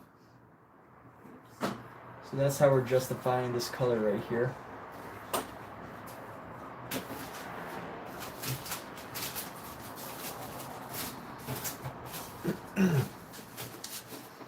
And let's go here.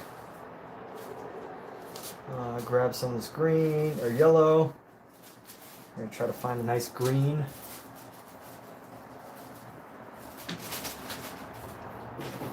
There we go, we got an olive green right there.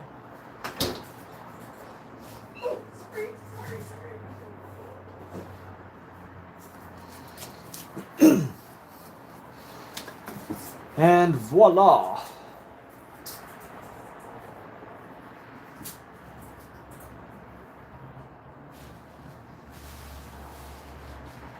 I think we has a painting.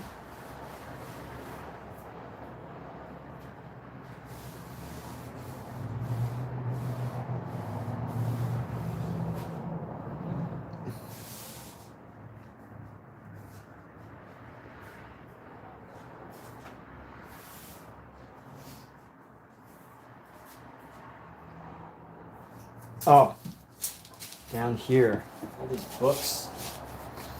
All these books I need to paint.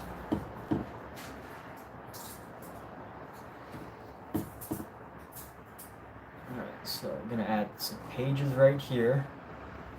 And then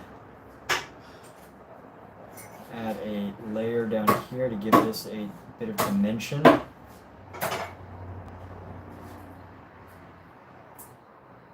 And what are these? These are just books and papers, so just paint into this. Gives a little bit of dimension. Yes, we need to finalize some of the details on here. That needs a little bit more rouge, a bit more red.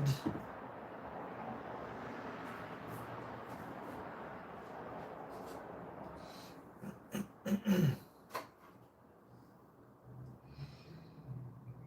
this has totally changed since the other day, since even when I was just painting this. So let's go ahead and add one book here. We're going to make this an orange book, or like a reddish orange book.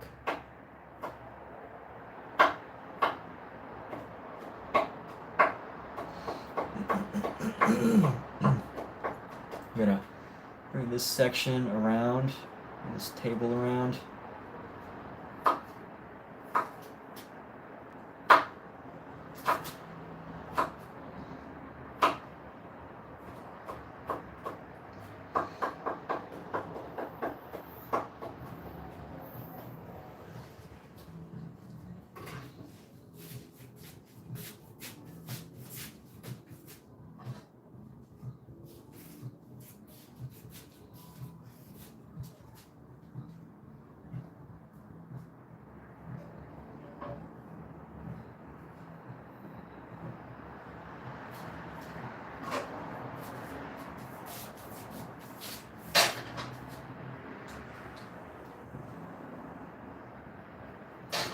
And let's see. So select this.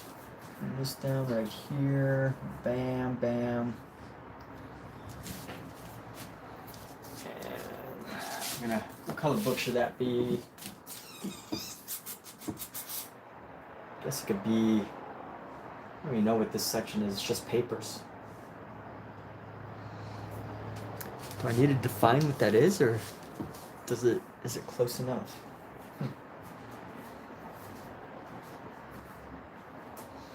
So this is actually I'm explaining it now while we're on this live stream, but maybe I will never explain it ever again. So you have to uncover the mysteries by watching these videos. This is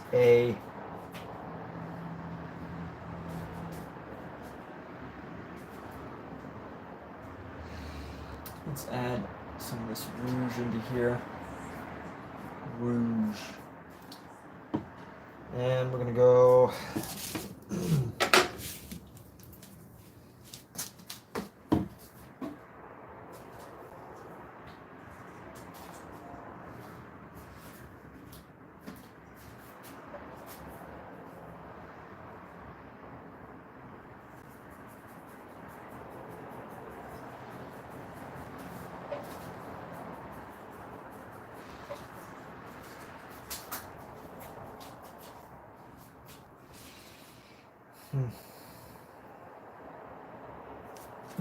now what I gotta do is I gotta just pull out some more of this sienna so that I don't keep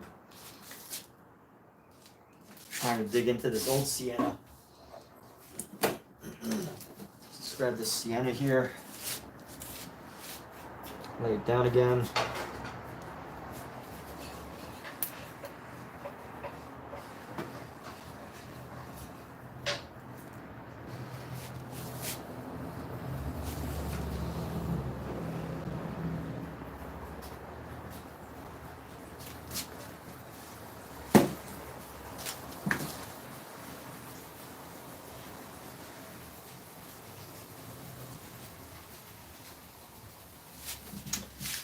And here we go. So we're gonna bring this color into here. Some nice thick impasto. Impasto is basically just taking a nice brush just filled with paint without being shy and laying it down, laying it across. Bam, bam, bam.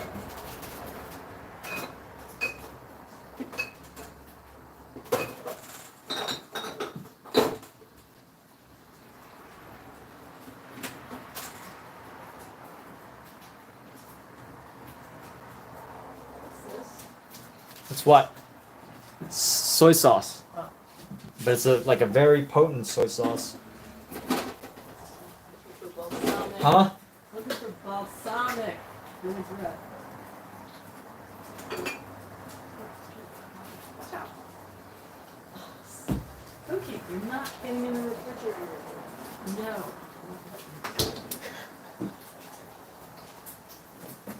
Does anybody else's kittens like going to the refrigerator? Into inside of the That's kind of, isn't that kind of ominous? Huh? I don't know. Kittens are very curious. But that's where they go when they're, you know, when the shelter. Oh.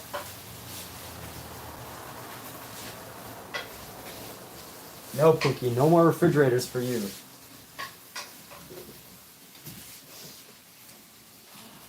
All right, let's just, how should we do this?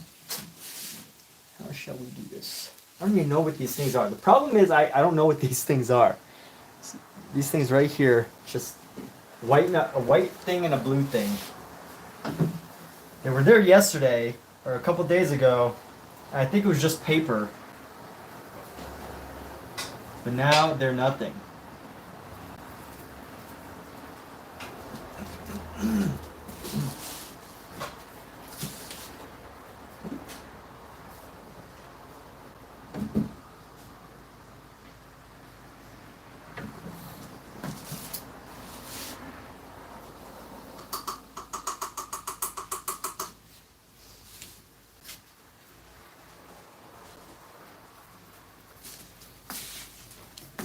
And let's see, we gotta color this in. So this is gonna be, I say color like a child, like, hey, now let's color in this section, and it's time to color in this part.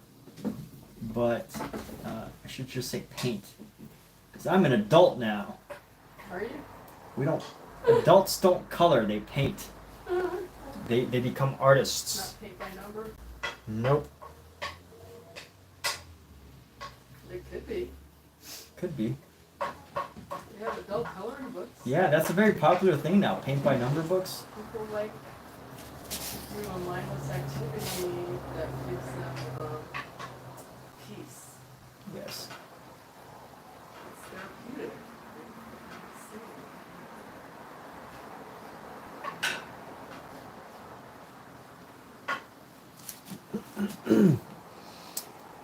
My question to myself, is this colorful enough? Is it interesting enough? Is there enough going on?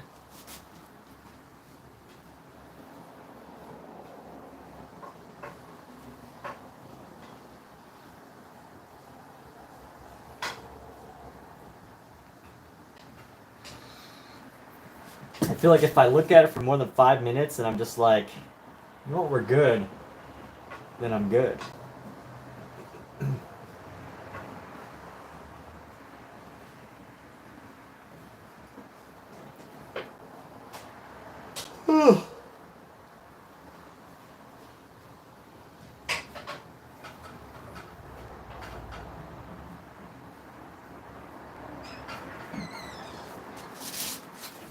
What are you two doing?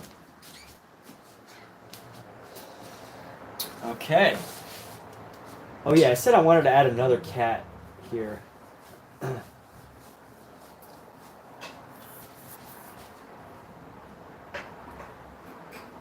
if I could just there we go. Add another cat. Add another cat. Painting? Yes. Where's one cat? Hanging out up there. Oh, cute. Alright, I think I know what I gotta do.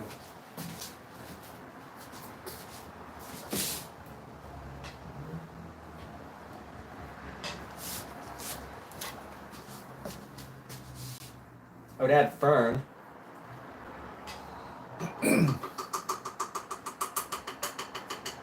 Guess I could add Simba. Yeah. Let me go look at Simba real quick. Let's make a big Huh? orange and white blob. Simba, let me see your legs.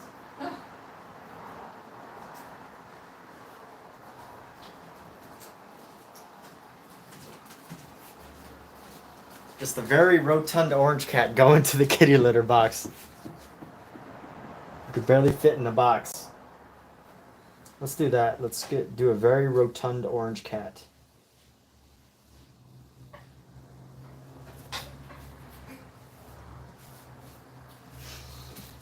Rotund.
And let's add a little bit of white into him. Where do you think his white markings are? It's probably on the back of his foot and the side of his body. His face. Hey, Simba.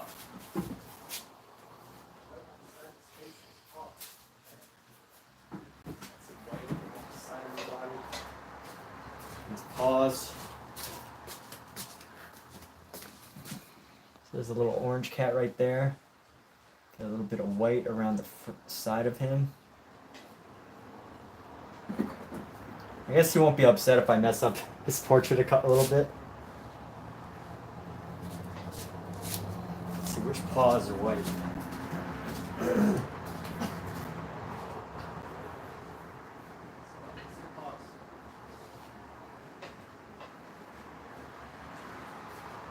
think his paws are white, right? Yes. His paws are white. White paw.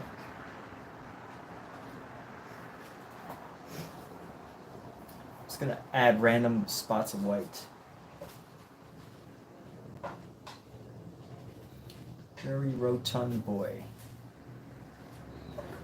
Very rotund. And every cat needs just a little butthole. Ooh. Little round butthole right there.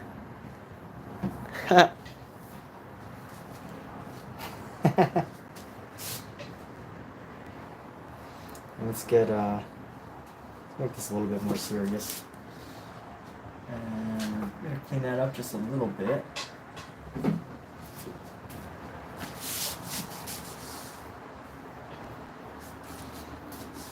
We're gonna use the white. Go down here. It's got like white fur back here.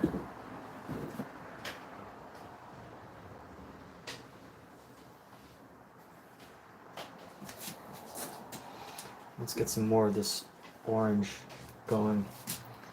Just saturate this orange here.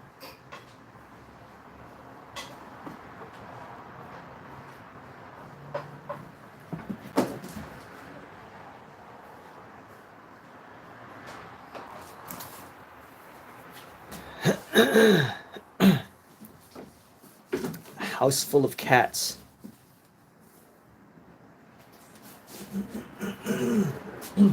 Hey Scout, can you sit still?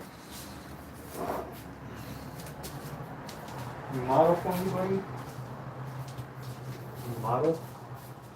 Scout, stay. Stay right here. Stay right there, buddy. Stay right there. Yes. Said don't move. And you moved.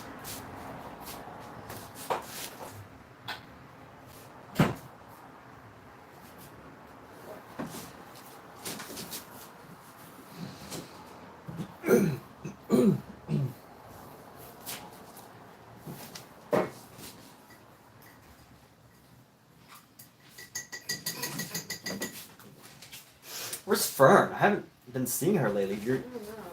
You're cooking, right? She should be out here. No, I don't think it's still in here. Huh? We're not in the kitchen. We're not doing. We're not eating. There's the food left in the bowl. But it's suspicious that I haven't seen her in a while. She's here. How do you know? I don't know. When's the last time you saw her? A little while ago. In the apartment? Today? Of course I saw her in the apartment. Okay, you say so. Oh, that's her. You look for her?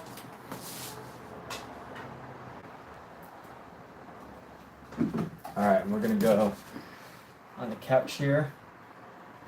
Get another cat.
There we go.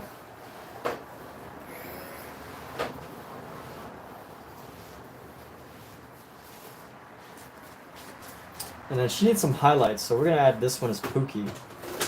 She's got some highlights like on her body. Oh, cute.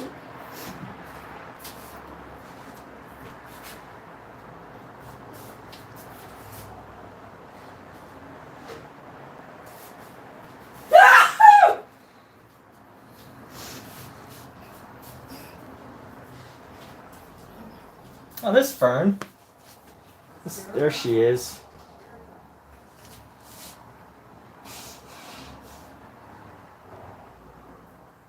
There you are, Fern.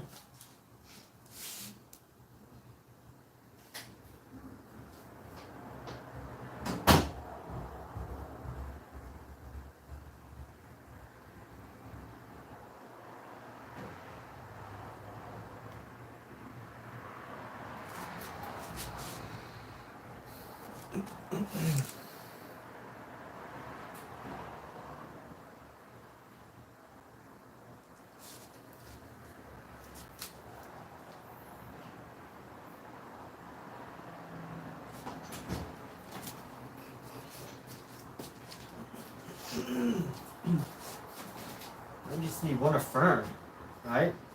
Little gray cat.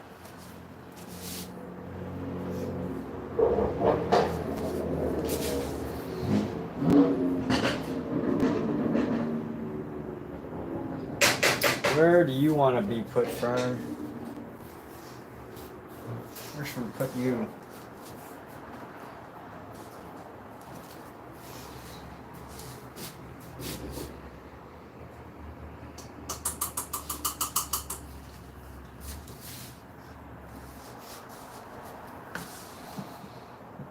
Let's see. Where does Fern go?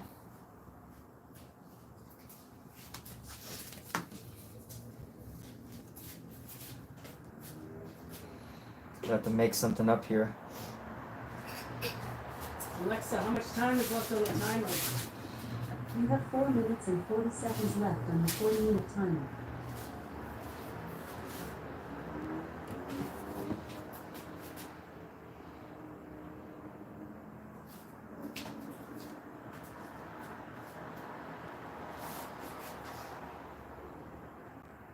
Something she always does is grabs her paws and Have red lentil noodles. yeah, go for it.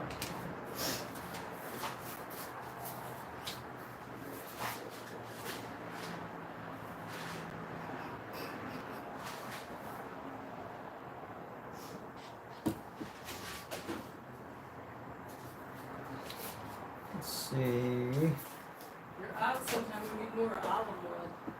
Okay.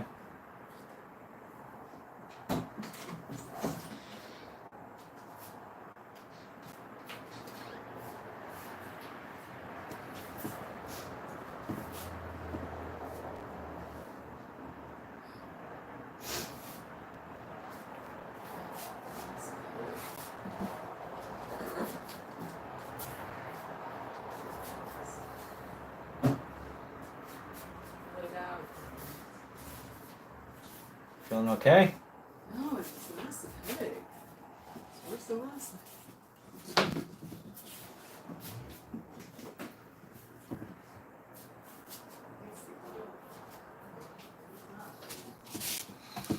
Army Castro, that's great. Watching from painting style. Impressionism painters like Picasso. Thank you. Well, appreciate you. Thank you so much. Where is Fern? See Fern?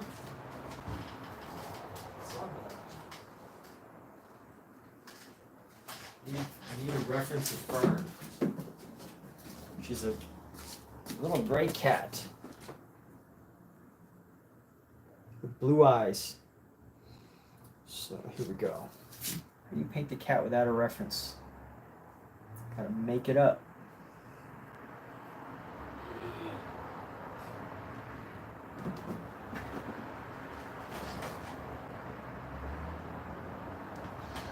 We're gonna paint some blue eyes in right here.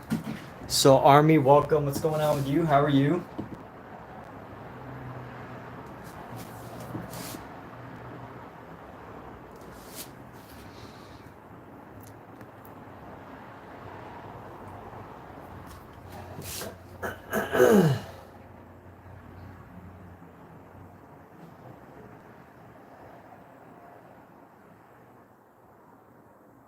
All right, I think we got all the cats.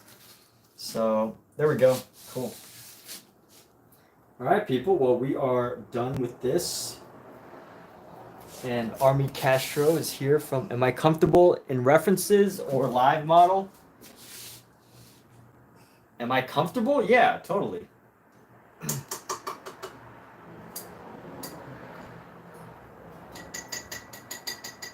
Makes you ask. And you're talking about like painting live models or drawing live models? Yeah, I've been to like live model drawing sessions. I don't go to them too often, but you know, once in a while. It's just I like to paint as opposed to just drawing at the live model places. So I usually, you know, bring.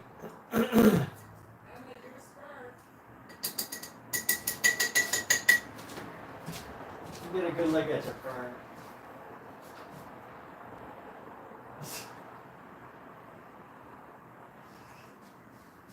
I think she needs some more dark splotches. So let me clean off this brush here.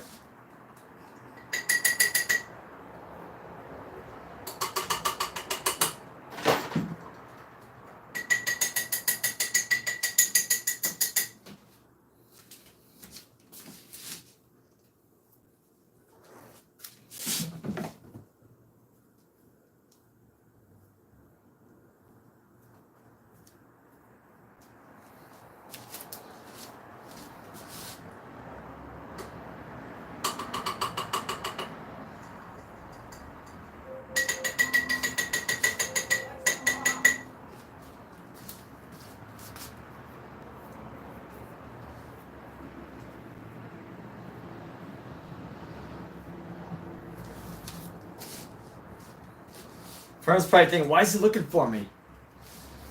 You meant, what am I preferred to? Oh, you know what? I don't usually work with references. What am I saying? I don't usually work. I don't know what I'm saying. I work with both live references and models. I prefer with things that are live as opposed to photo because I feel like with photo it kind of prevents me from capturing the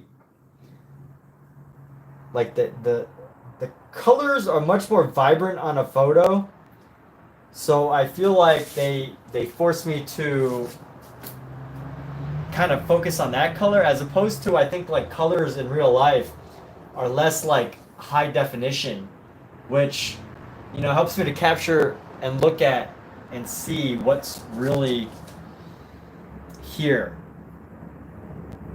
If that makes sense.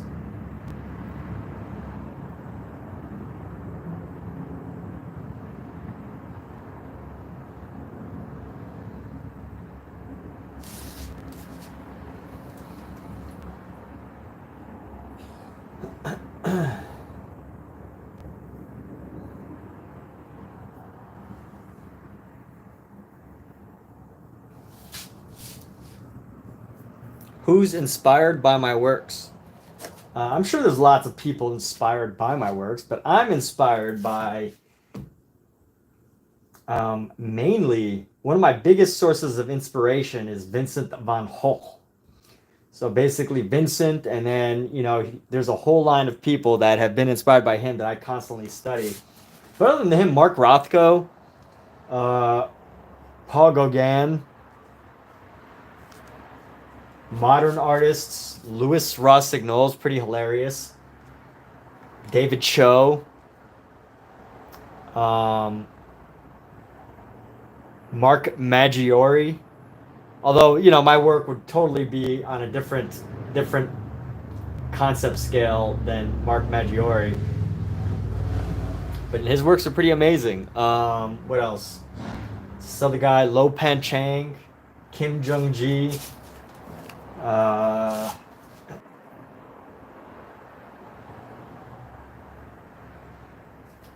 Frida Kahlo to an extent.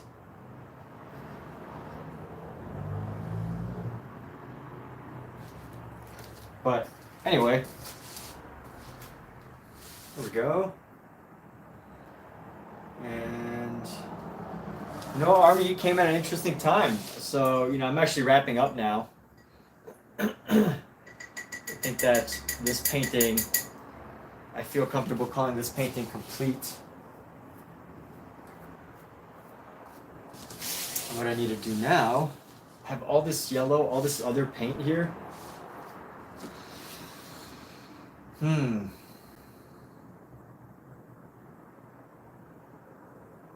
Which means at some point tomorrow, I need to start my next painting by tomorrow. So stay tuned for tomorrow. I've got a lot of yellow paint that I have to use up.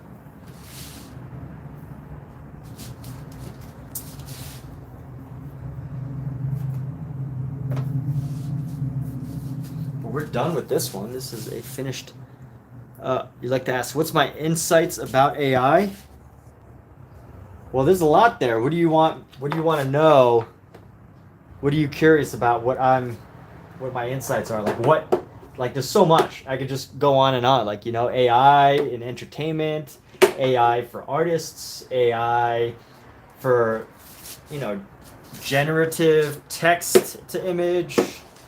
What do I know? Or how do I feel about it? Which trying to get your specific questions so that I can answer without rambling too much about AI.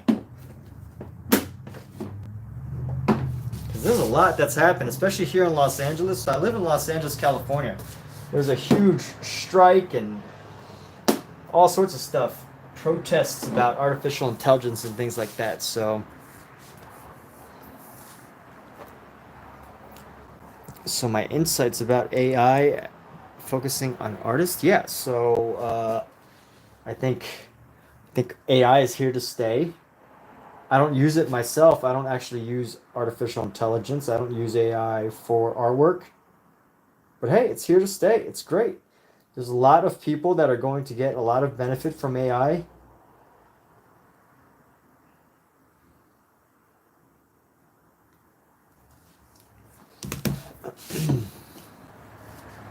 There's a lot of people who are going to get a lot of benefit from artificial intelligence, AI. There's a lot going on with artificial intelligence. It's going to steal a lot of people's work as well as give a lot of benefits to people's work. So I don't know. I see a lot of lawsuits coming up sometime in the future tied to AI, but ultimately, yeah, it's going to be great. Maybe not so great, but we'll see. I don't know. I mean, it's going to do a lot of great things for a lot of companies, a lot of artists or people who want to be artists, but they can't because they don't want to put in the time to do work. And, that's a good thing, but also a bad thing, right? Depends on your perspective. But there's a lot going on there. Yeah, we should definitely have another conversation about this another day. If you pop in, we can, if you want to focus our conversation here or focus the ideas. But yeah, ultimately, I think it's here to stay. And I think, it's a matter of us learning to work with it as opposed to trying to fight it, which, it's not going away. This 100%, it is not going away. It's only going to get more improved and it's only going to, be worse. But I think at the end of the day, we just have to decide, as far as the financial element of being an artist, right? We have to decide, people have to decide whether they like AI art or not. And you know what? You can't really change people's opinions. And I don't really think that art itself is a field where you can tell people what type of art they should or shouldn't like. I think that would be too dystopian, even if it was AI. But anyway, I guess there's a movie idea there. So, Army, thanks for popping in, asking a question. Everybody else, thanks. Omizu, Mark, everybody, take care. Have a good day. We'll be back another time.